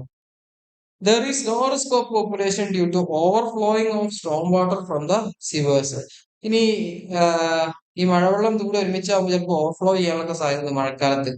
അപ്പൊ ആ ഒരു പ്രശ്നമൊന്നും ഇതിലില്ല, ഏതിലില്ല? ഈ സിവേജ് സിസ്റ്റം സെപ്പറേറ്റ് ആണെങ്കിൽ ഇല്ല, ഓവർഫ്ലോന്റെ പ്രശ്നമൊന്നുമില്ല. Quantity of sewage to be pumped necessary small hence cost of pumping is low. ഞാൻ പറഞ്ഞു സിവേജ് സെപ്പറേറ്റ് സിസ്റ്റത്തിലായതുകൊണ്ട് സിവേജ് മാത്രം പമ്പ് ചെയ്താൽ മതി, പമ്പിങ് കോസ്റ്റ് കുറവായിരിക്കും. ഇനി 11ാമത്തെ ചോദ്യം, explain sorry draw the sketch of flushing system and explain its working. Flushing system എന്താണ്, അതേപോലെ അതിന്റെ വർക്കിംഗ് എങ്ങനെയാണെന്നൊന്ന് എക്സ്പ്ലെയിൻ ചെയ്യാനാണ് 11ാമത്തെ ചോദ്യം പറഞ്ഞിട്ടുള്ളത്. എന്താണ് ഫ്ലഷിംഗ് സിസ്റ്റം എന്ന് പറഞ്ഞു കഴിഞ്ഞാല്, എവിടെയാണ് നമ്മൾ ഫ്ലഷിംഗ് സിസ്റ്റം ഉപയോഗിക്കുക? ഈ സംഭവം നമ്മൾ കണ്ടതാണ്, ഇതിന്റെ വർക്കിംഗ് ഒക്കെ നമുക്ക് അറിയുന്നതുമായിരിക്കും. ഫ്ലഷ് ചെയ്യുന്ന ആ ടാങ്ക്, ഫ്ലഷിംഗ് ടാങ്കിലെ ഫ്ലഷിംഗ് സിസ്റ്റമാണ് എങ്ങനെയാണ് വർക്ക് ചെയ്യുന്നത്. ഇതിന്റെ ഫിഗർ ആണുള്ളത്. ഒരു ടാങ്ക് ഉണ്ട്, ആ ടാങ്കിന്റെ ഔട്ടർ ആദ്യം വരച്ച് വെക്കുക. ടാങ്കിന്റെ കേസിംഗ് ആണ് ആദ്യം പറയുന്നത്. ഇങ്ങനെ ഒരു ഷേപ്പുള്ള കേസിംഗ് ഉണ്ടാവും, അതിന്റെ മെമ്പർ.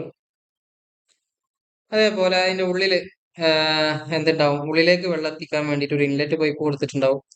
ഈ ഇൻലെറ്റ് പൈപ്പ് ഒരു ഫ്ലോട്ട് വാളുമായിട്ട് കണക്ട് ചെയ്തിട്ടുണ്ടാവും. ഫ്ലോട്ട് എന്ന് പറഞ്ഞു കഴിഞ്ഞാൽ നമുക്ക് മനസ്സിലാവും, നമ്മളെ ഫ്ലഷിംഗ് ടാങ്കിന്റെ ഉള്ളിൽ ഒരു ബലൂൺ പോലത്തെ ഒരു സാധനം ഉണ്ടാവും, ഒരു ബോൾ പോലത്തെ. അതിങ്ങനെ പൊന്തിയും തായും കിടക്കും. പഴയ ഫ്ലഷിംഗ് സിസ്റ്റത്തിലൊക്കെ അത് കാണാൻ പറ്റും. ഓക്കെ, കണക്ട് ചെയ്തിട്ടുണ്ടാവും. അങ്ങനെ ഫ്ലോട്ട് വാളു എന്ന് പറയുക, ഒരു ഫ്ലോട്ടുമായിട്ട് കണക്ട് ചെയ്തിട്ടുണ്ടാവും. ഇനി ഈ ഫ്ലഷിംഗ് പോണ്ട പൈപ്പ്, അതായത് ഫ്ലഷ് ചെയ്യേണ്ട വെള്ളം ഫ്ലഷ് ചെയ്യേണ്ട ഏത് ഭാഗത്തേക്കാണ് ഫ്ലഷ് ചെയ്യേണ്ടത് ആ വെള്ളം പോകാൻ വേണ്ടി എങ്ങോട്ടാ പോകേണ്ടത് ആ ഭാഗത്തേക്ക് പൈപ്പ് ഉണ്ടാവും. ഇപ്പൊ ക്ലോസറ്റിലേക്കാണെങ്കിൽ ക്ലോസറ്റിലേക്ക് ആ പൈപ്പ് കൊടുത്തിട്ടുണ്ടാവും. എക്സാമ്പിൾ പറയുകയാണെങ്കിൽ അപ്പോൾ ക്ലോസറ്റിലേക്കുള്ള പൈപ്പാണ് ഞാനിപ്പോൾ അടയാളപ്പെടുത്തിയിട്ടുള്ളത്. ഈ ക്ലോസറ്റിലേക്കുള്ള പൈപ്പിന്റെ മുകളിൽ ഒരു ബെല്ല് ഉണ്ടാവും. ബെല്ല് ഷേപ്പിന്റെ സ്ട്രക്ചർ, അതിനാണ് വിളിക്കുക ബെല്ല് എന്ന് വിളിക്കുക. ഈ ബെല്ല് ഇങ്ങനെ കൊടുത്തിട്ടുണ്ടാവും. ഈ ബെല്ല് നേരെ കണക്ട് ചെയ്തിട്ടുണ്ടാവും ഒരു ലിവർ വഴി ഫ്ലഷിംഗ് ചെയിൻ ബൈ ഹാൻഡിലേക്ക്, ഒരു വലിക്കുന്ന ഹാൻഡിലേക്ക് കണക്ട് ചെയ്തിട്ടുണ്ടാവും. ലിവർ വഴി ബെല്ലിനെ എങ്ങോട്ട് കണക്ട് ചെയ്തിട്ടുണ്ടാവും? ഹാൻഡിലേക്ക് കണക്ട് ചെയ്തിട്ടുണ്ടാവും. ഓക്കെ. പിന്നെന്താ ഉള്ളത്? ഇവിടെ ഓവർഫ്ലോ വന്നു കഴിഞ്ഞാൽ, വെള്ളം കൂടുതലായി വന്നു കഴിഞ്ഞാൽ ഓവർഫ്ലോ ചെയ്യാൻ വേണ്ടിയിട്ടുള്ള പൈപ്പും കൊടുത്തിട്ടുണ്ട്. ഈ ഓവർഫ്ലോ പൈപ്പ് അങ്ങോട്ട് പോയിക്കോളും. ഫ്ലഷിംഗ് സിസ്റ്റം ഫ്ലഷിംഗ് ഇപ്പൊ എങ്ങോട്ടാ പോകേണ്ടത് ആ ഭാഗത്തേക്ക് പോയിക്കോളും. ഇതിന്റെ വർക്കിംഗ് എങ്ങനെ ഉണ്ടാവുക? ഒരാൾ ഇപ്പൊ ഫ്ലഷിംഗ് ഹാൻഡിൽ പിടിച്ച് വലിക്കുകയാണ് വിചാരിക്കുക. ഈ ഫ്ലഷിംഗ് ഹാൻഡിൽ പിടിച്ച് വലിക്കുമ്പോൾ എന്ത് സംഭവിക്കും? ഫ്ലഷിങ്ങിന്റെ ഹാൻഡിൽ താഴേക്ക് മൂവ് ചെയ്യും. ഈ ലിവർ വലിക്കപ്പെടും. ലിവർ എന്ത് ചെയ്യും? ഈ ബെല്ലിനെ മുകളിലേക്ക് പൊക്കും. ഈ ബെല്ലിനെ മുകളിലേക്ക് പൊക്കുമ്പോൾ ഇവിടെ ഉള്ള വെള്ളം എന്ത് ചെയ്യും? ഒരു സൈഫോണിക് ആക്ഷൻ വഴി വെള്ളം ഫുള്ളായിട്ട് എന്ത് ചെയ്യും? വലിഞ്ഞിട്ട് എന്ത് ചെയ്യും? ഇതിനുള്ളിലേക്ക് ഇതിലുള്ള ഫുൾ വെള്ളം എന്ത് ചെയ്യും? വലിഞ്ഞിട്ട് എന്ത് ചെയ്യും? ഫ്ലഷിലേക്ക് പോകും. വെള്ളം എങ്ങോട്ടാണോ ഫ്ലഷ് ചെയ്യേണ്ടത് ആ ഭാഗത്തേക്ക് പോയിക്കോളും. ഇനി ഈ പോകുന്ന വെള്ളത്തിന്റെ ഈ സ്വയം വെള്ളം ഇങ്ങനെ ഒഴുകി പോണ ആക്ഷനെയാണ് എന്ത് വിളിക്കുക? സൈഫോണിക് ആക്ഷൻ എന്ന് വിളിക്കുക. അപ്പൊ സൈഫോണിക് ആക്ഷൻ വഴിയാണ് ഈ വെള്ളം ഇതിലൂടെ ഒഴുകി പോകുന്നത് മനസ്സിലാക്കി വെക്കുക. Siphonic action siphonic action siphonic action വഴിയാണ് ഈ വെള്ളം മുഴുവൻ ഇതിലൂടെ ഒഴുകിണ്ട്. ഇനി എന്ത് സംഭവിക്കും? ഈ വെള്ളം ഇതിലൂടെ ഒഴുകി പോകുമ്പോൾ ഈ ഫ്ലോട്ട് ആയിട്ടുള്ള മെറ്റീരിയൽ, ഈ ബോള് പോലത്തെ ഒരു മെറ്റീരിയൽ ഇത് താഴേക്ക് വരും. വെള്ളം ഫുള്ള് കാലിയാവുമ്പോൾ ഈ ബോള് പോലത്തെ മെറ്റീരിയൽ താഴേക്ക് വന്നിട്ട് എന്ത് ചെയ്യും? ഇവിടെയുള്ള ഈ സാധനം കണക്ട് ചെയ്തിട്ടുള്ള ഫ്ലോട്ട് വാൾവ് ഓപ്പൺ ആവും. ഫ്ലോട്ട് വാൾവ് ഓപ്പൺ ആവുമ്പോൾ എന്ത് ചെയ്യും? വെള്ളം കാലിയാണ്. ഫ്ലോട്ട് വാൾവ് ഓപ്പൺ ആയി കഴിഞ്ഞാൽ ഇൻലെറ്റ് വഴി വീണ്ടും വെള്ളം വന്ന് ഫുള്ള് നിറയും. ഈ വെള്ളം ഫുള്ള് നിറഞ്ഞ് ഫ്ലോട്ട് മുകളിലേക്ക് പൊന്തുമ്പോൾ ഫ്ലോട്ട് നേരെ എന്ത് ചെയ്യും? ഇവിടെയുള്ള വാൾവ് അടക്കുകയും ചെയ്യും. അപ്പൊ ഇതാണ് ഇതിന്റെ ഒരു സെറ്റപ്പ്. ജസ്റ്റ് ഒന്ന് വായിച്ചു നോക്കാം. Flushing system consist of a bell connected to flushing chain through a lever വഴി ഹാൻഡിലും അതേപോലെ തന്നെ ബെല്ലും കൂടി കണക്ട് ചെയ്തിട്ടുണ്ടാവും. When chain is pulled bell is lifted. ചെയിന് പുൾ ചെയ്യുമ്പോൾ വലിക്കുമ്പോൾ ബെല്ല് മുകളിലേക്ക് വന്നും അതിലുള്ള ഫുൾ വെള്ളം എന്ത് ചെയ്യും? ഒരു സൈഫോണിക് ആക്ഷൻ വഴി വെള്ളം ക്ലോസറ്റിലേക്ക് പോകും. ഇനി the float valve no allows. ഇനി വെള്ളം ഫുള്ള് കാലിയാകുമ്പോൾ ഫ്ലോട്ട് താഴേക്ക് വരും. ഫ്ലോട്ട് വാൾവ് കണക്ട് ചെയ്ത ഭാഗം ഓപ്പൺ ആയി ഇൻലെറ്റ് വഴി വെള്ളം ഉള്ളിലേക്ക് വരും. ഇനി ഇൻലെറ്റ് വഴി ഉള്ളിലേക്ക് വന്നു കഴിഞ്ഞാൽ system is made for the next flushing. വെള്ളം വീണ്ടും എന്ത് ചെയ്യും? നിറഞ്ഞു കഴിഞ്ഞു. ഇനി അടുത്ത ഫ്ലഷിംഗിൽ സിസ്റ്റം റെഡി ആവും. അത്രേ ഉള്ളൂ. ഫിഗർ വെക്കുക, വർക്കിംഗ് പഠിക്കുക. അടുത്ത ചോദ്യം 12ാമത്തെ ചോദ്യം അല്ലെ? 12ാമത്തെ ചോദ്യം. Explain the classification of traps in house drainage system. നമ്മളെ വീട്ടിലെ ഹൗസ് ഡ്രൈനേജ് സിസ്റ്റത്തിൽ ഉപയോഗിക്കുന്ന ട്രാപ്പുകൾ ഏതൊക്കെയാണെന്ന് ചോദിച്ചിട്ടില്ല. ട്രാപ്പ് എന്ന് പറഞ്ഞാൽ എന്താ? ബേസിക് ആയിട്ട് നിങ്ങൾ കണ്ടിട്ടുണ്ടാവും. നിങ്ങളെ വീട്ടിലെ ക്ലോസറ്റ് ഇതാന്ന് വിചാരിക്കുക. ക്ലോസറ്റിന്റെ അടിയിൽ എന്തുണ്ടാവും? ഇങ്ങനെ ഒരു സാധനം കൊടുത്തിട്ടുണ്ടാവും. ഇങ്ങനെ ഒരു പൈപ്പ്. എന്തിനാ ഇങ്ങനെ ഒരു പൈപ്പ് കൊടുക്കണം? ഇങ്ങനെയുള്ള ഷേപ്പുകളായി ഈ പൈപ്പിനെയാണ് വിളിക്കുക ട്രാപ്പുകൾ എന്ന് വിളിക്കുക. എന്നാൽ ട്രാപ്പ് ഇവിടെ ഇങ്ങനെ വെള്ളം നിങ്ങൾ ഇവിടെ നിന്ന് നോക്കിക്കഴിഞ്ഞാൽ ക്ലോസറ്റിൽ വെള്ളം കാണും, വൃത്തിയുള്ള വെള്ളം കാണും. ഫ്ലഷ് ചെയ്തതിന്റെ ശേഷം അപ്പൊ വെള്ളം ഇങ്ങനെ കെട്ടി നിൽക്കുന്നുണ്ടാവും. എന്തിനാണ് ഈ വെള്ളം നിൽക്കുന്നത്? ഇവിടെ ഇങ്ങനെ വെള്ളം നിൽക്കും. അപ്പൊ ഈ നിൽക്കുന്ന ഇതിനാണെന്ന് വിളിക്കുക ട്രാപ്പ് എന്ന് വിളിക്കുക. എന്തിനാണ് ട്രാപ്പ് എന്ന് പറഞ്ഞാൽ? ട്രാപ്പ് എന്ന് പറഞ്ഞാൽ മലയാളത്തിൽ എന്താ അർത്ഥം? ഒരാളെ വലയിലാക്കുക അല്ലെ? സംഭവം അത്രേ ഉള്ളൂ. നമ്മളെ സെപ്റ്റി ടാങ്കിൽ നിന്നോ അല്ലെങ്കിൽ സിവറിൽ നിന്നോ വരുന്ന ബാഡ് സ്മെൽ ഉണ്ടാവുമല്ലോ, ചീത്ത സ്മെല്ല് നിങ്ങളുടെ വീട്ടിലെ ടോയ്ലറ്റിലേക്ക് എത്താതിരിക്കാൻ വേണ്ടി ഹെൽപ്പ് ചെയ്യുന്ന ആളാണ് ആര്? ട്രാപ്പുകൾ എന്ന് പറഞ്ഞത്. അപ്പൊ ഇവിടെ ഉണ്ടാവുന്ന സ്മെല്ല് ഉണ്ടാവുമല്ലോ, ഈ സ്മെല്ല് പൈപ്പ് വഴി ഈ വെള്ളം കാരണം എന്ത് ചെയ്യൂല? ഇങ്ങോട്ട് എത്തൂല. ഇവിടെ ഈ സ്മെല്ല് തടഞ്ഞു നിർത്തും. അപ്പൊ ഈ പൈപ്പിൽ സ്മെല്ല് എന്ത് ചെയ്യും? തടഞ്ഞു നിർത്തും. അപ്പൊ അങ്ങനെ ഈ സ്മെല്ലിന് ട്രാപ്പ് ചെയ്യാൻ വേണ്ടി നമ്മൾ ഉപയോഗിക്കുന്ന സെറ്റപ്പിനെയാണ് വിളിക്കുക ട്രാപ്പുകൾ എന്ന് വിളിക്കുക. ഇനി പല ടൈപ്പ് ട്രാപ്പുകൾ ഉണ്ട്. അക്കോർഡിംഗ് ടു ഷേപ്പ് പ്രകാരം ക്ലാസിഫൈ ചെയ്യുന്ന P trap, Q trap, S trap. P trap പറഞ്ഞു കഴിഞ്ഞാൽ ഞാൻ ഇപ്പൊ വരച്ച പോലെ പി ഷേപ്പിൽ. എസ് ട്രാപ്പ് പറഞ്ഞു കഴിഞ്ഞാൽ ഇങ്ങനെയുള്ള ട്രാപ്പുകളുണ്ട്.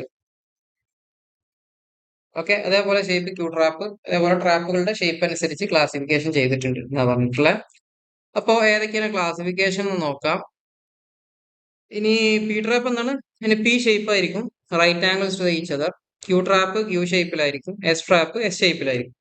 ഇനി classification of traps according to use. ഇനി ഈ ട്രാപ്പ് ചെയ്യണ ഈ ട്രാപ്പിന്റെ ശരിക്കുള്ള ഉദ്ദേശം ഇതിനു വേണ്ടിയിട്ടാണ്. അതിന്റെ ഉദ്ദേശങ്ങൾക്ക് അനുസരിച്ച് ക്ലാസിഫൈ ചെയ്തിട്ടുണ്ട്. Floor trap, gully trap, intercepting trap. User for admitting. Floor trap പറഞ്ഞാൽ user for admitting surface wash or waste water from floors of bathrooms and kitchen. കിച്ചണിലെയും ബാത്റൂമിലേക്ക് ഫ്ലോറിൽ നിന്നുള്ള വേസ്റ്റ് വാട്ടർ കളക്ട് ചെയ്യാൻ വേണ്ടിയിട്ട്, ട്രാപ്പ് ചെയ്യാൻ വേണ്ടിയിട്ടാണ് എന്ത് വിളിക്കുക, അത് കളക്ട് ചെയ്യാൻ വേണ്ടിയിട്ടാണ് ഫ്ലോർ ട്രാപ്പുകൾ ഉപയോഗിക്കുക. ഇനി ഈ ട്രാപ്പുകള്, ഫ്ലോർ ട്രാപ്പുകളുടെ പ്രത്യേകത എന്താ? ഫ്ലോർ ട്രാപ്പ് പറഞ്ഞാൽ നിങ്ങൾ കണ്ടിട്ടുണ്ടാവും, ഫ്ലോറിന്റെ ഉള്ളിൽ ഫ്ലോറിന്റെ അടുത്ത് ഇങ്ങനെ ബാത്റൂമിലൊക്കെ ഇങ്ങനെ ട്രാപ്പ് ചെയ്യാൻ വേണ്ടിയിട്ട് സെറ്റപ്പ്, വെള്ളത്തിലൂടെ ഇങ്ങനെ ഒഴുകി പോയിക്കോളും. അപ്പൊ ഫ്ലോർ ട്രാപ്പ് അതാണ്. ഗ്ലല്ലി ട്രാപ്പ് പറയുന്നത് use to receive the sullage, bath sinks, wash basins and rain water from the house tops. ഇനി ഗള്ളി ട്രാപ്പ് ഇതിനു വേണ്ടി ഉപയോഗിക്കുന്നത്, സില്ലേജ് എന്ന് പറഞ്ഞു കഴിഞ്ഞാൽ നമ്മുടെ ടോയ്ലറ്റ് വേസ്റ്റ് അല്ലാത്ത വീട്ടിലെ വേസ്റ്റുകൾ, കിച്ചൺ വേസ്റ്റ്, ബേസിന്റെ വേസ്റ്റ് അതൊക്കെ കളക്ട് ചെയ്യുന്നു. അതേപോലെ വീട്ടിൽ നിന്നുള്ള മഴവെള്ളമൊക്കെ കളക്ട് ചെയ്യാൻ വേണ്ടിയിട്ടാണ് ഗള്ളി ട്രാപ്പുകൾ ഉപയോഗിക്കുന്നത്. ഇന്റർസെപ്റ്റിംഗ് ട്രാപ്പ് പറഞ്ഞാൽ it is used in junction of house drain and public sewer. Public സിവറിന്റെയും പബ്ലിക് വേസ്റ്റ് പൈപ്പിന്റെയും അതേപോലെ വീട്ടിൽ നിന്ന് കൊണ്ടുപോകുന്ന പൈപ്പ് ഉണ്ടല്ലോ, വീട്ടിൽ നിന്ന് കളക്ട് ചെയ്ത് കൊണ്ടുപോകുന്ന പൈപ്പിന്റെ ഇടയിൽ വരുന്ന ആളാണ് ഇന്റർസെപ്റ്റിംഗ് ടാപ്പ്. എന്തിനു വേണ്ടിയിട്ടാണ് ഇന്റർസെപ്റ്റിംഗ് ടാപ്പ് ഉള്ളത്? It is to prevent the foul gases produce from sewers from entering to the house drainage system. വീട്ടിലേക്ക്, ഞാൻ നേരത്തെ പറഞ്ഞ എക്സാമ്പിൾ വെച്ചിട്ട്, നമ്മൾ സെപ്റ്റി ടാങ്കിലെ വേസ്റ്റ് മണം, സ്മെല്ല് എന്തിലേക്ക് വരാൻ പാടില്ല, ടോയ്ലറ്റിനുള്ളിലേക്ക് വരാതിരിക്കാൻ വേണ്ടി ചെയ്യണ പോലെ തന്നെ ഇന്റർസെപ്റ്റിംഗ് ടാപ്പ് എന്താ ചെയ്യുന്നത്, അതെവിടെ ഉണ്ടാവുക, വീട്ടിൽ നിന്നുള്ള ഡ്രെയിനേജ് പൈപ്പ്, വേസ്റ്റ് പൈപ്പ്, അതേപോലെ പബ്ലിക് വേസ്റ്റ് പൈപ്പ് ഉണ്ടാവും, വലിയ പൈപ്പിലേക്ക് കണക്ട് ചെയ്യുന്ന ഭാഗത്താണ് ഉണ്ടാവുന്ന മനസ്സിലാക്കി വെക്കുക. എന്തിനാ ഹെൽപ്പ് ചെയ്യുന്നത്? വേസ്റ്റ് ഫൗൾ സ്മെല്ല്, ചീത്ത സ്മെല്ല് വലിയ സിവർ പൈപ്പിൽ നിന്നും വീട്ടിലെ ഡ്രെയിനേജ് പൈപ്പിലേക്ക് കയറാതിരിക്കാൻ വേണ്ടിയിട്ടാണ് ഇന്റർസെപ്റ്റിംഗ് ട്രാപ്സ് യൂസ് ചെയ്യണമെന്ന് മനസ്സിലാക്കി വെക്കുക. ഇനി അടുത്ത ചോദ്യം, 13ാമത്തെ ചോദ്യം, describe advantages and disadvantages of activated sludge process. ഈ ആക്ടിവേറ്റഡ് സ്ലഡ്ജ് പ്രോസസ് എന്ന് പറഞ്ഞു കഴിഞ്ഞാൽ സിവേജിന്റെ സെക്കൻഡറി ട്രീറ്റ്മെന്റിൽ വരുന്നതാണ്. സെക്കൻഡറി ട്രീറ്റ്മെന്റിൽ രണ്ട് പ്രോസസ്സുകൾ വേണമെങ്കിൽ നമുക്ക് ചെയ്യാം. ഒന്നുകിൽ ആക്ടിവേറ്റഡ് സ്ലഡ്ജ് പ്രോസസ് ചെയ്യാം. Activated sludge process is an aerobic process and we can use our trickling filter also. Trickling filter. ഇതിൽ ഏതെങ്കിലും മെത്തേഡ് ആയിരിക്കും നമ്മൾ ചൂസ് ചെയ്യുക. ഇവിടെ ചോദിച്ചിട്ടുള്ള ആക്ടിവേറ്റഡ് സ്ലഡ്ജ്, ടെക്നിക്കൽ ട്രീറ്റ്മെന്റിലെ ആക്ടിവേറ്റഡ് സ്ലഡ്ജ് പ്രോസസ്സിന്റെ അഡ്വാൻറ്റേജും ഡിസഡ്വാൻറ്റേജും ആണ് ചോദിച്ചിട്ടുള്ളത്.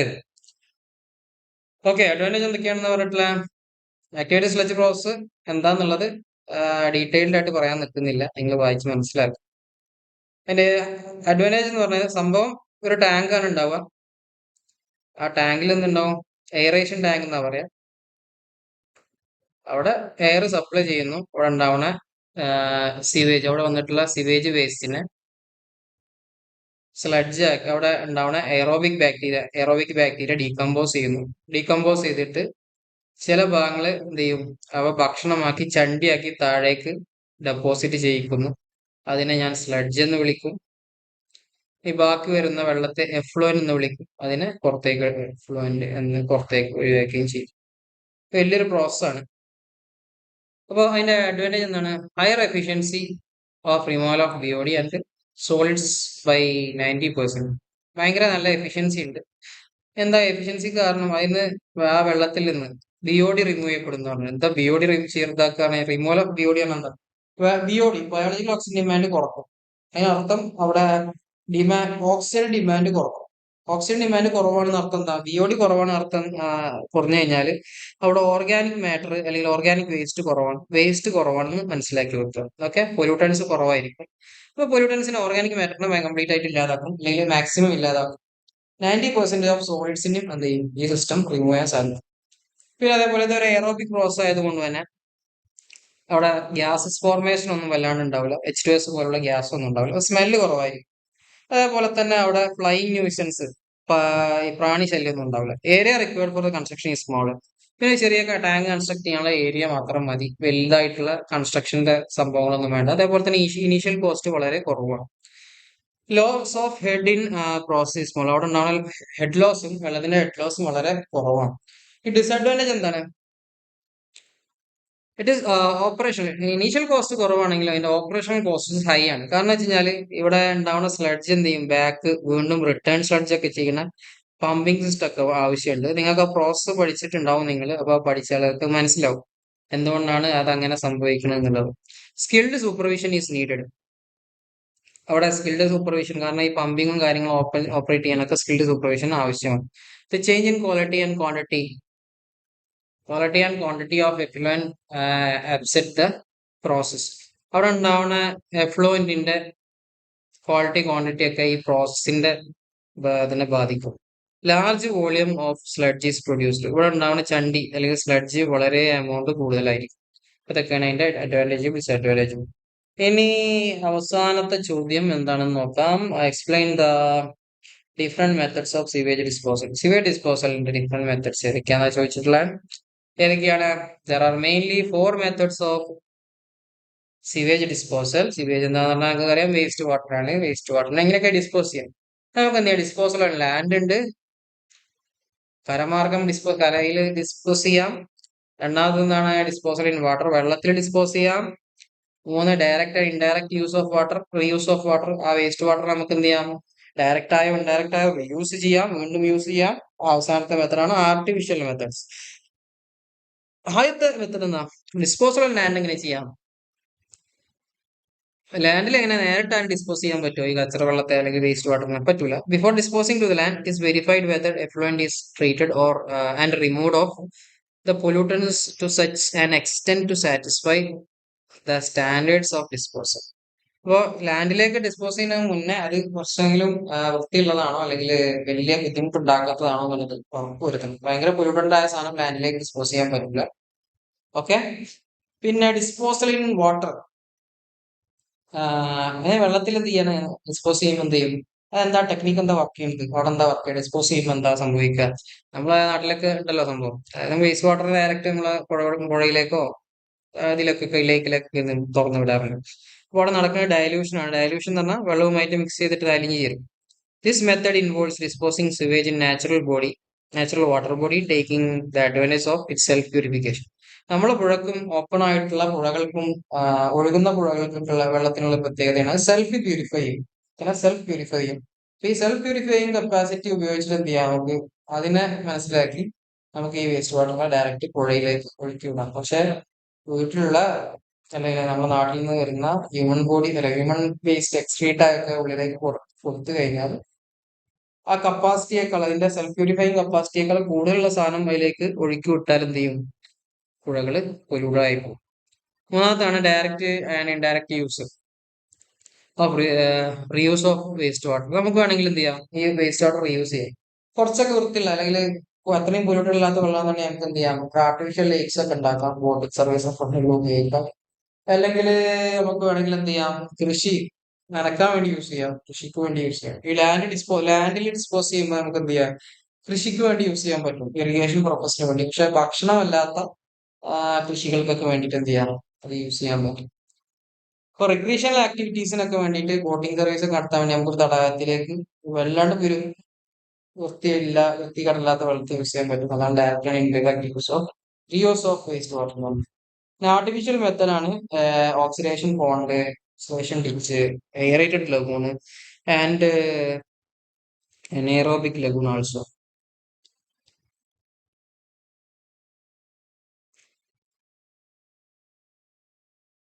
Oxidation pond, oxidation ditch, aerated and anaerated lagoons, ഇത്രയും അനറോബിക് ലഗൂൺസ്, അങ്ങനെ ഇത്രയും മെത്തഡ്സ് വഴി നമുക്ക് എന്ത് ചെയ്യാം? വേസ്റ്റിനെ ഡിസ്പോസ് ചെയ്യാം. അപ്പോ ഇത്രയാണ് ആദ്യത്തെ ക്വസ്റ്റ്യൻ ഡിസ്കഷൻ ഉള്ളത്. അപ്പോ എല്ലാവരും നന്നായിട്ട് പഠിച്ചിട്ടുണ്ടാവും വിചാരിക്കുന്നു. സിമ്പിൾ ക്വസ്റ്റ്യൻസ് ഒക്കെ തന്നെയാണ്. പഠിക്കാത്തവർക്ക് ഇനിയും പഠിക്കാനുള്ള സമയമുണ്ടല്ലോ. എന്ത് ചെയ്യുക? നന്നായിട്ട് പഠിക്കുക. നാളത്തെ എക്സാം നന്നായിട്ട് എഴുതുക. All the best, all the very best. Thank you.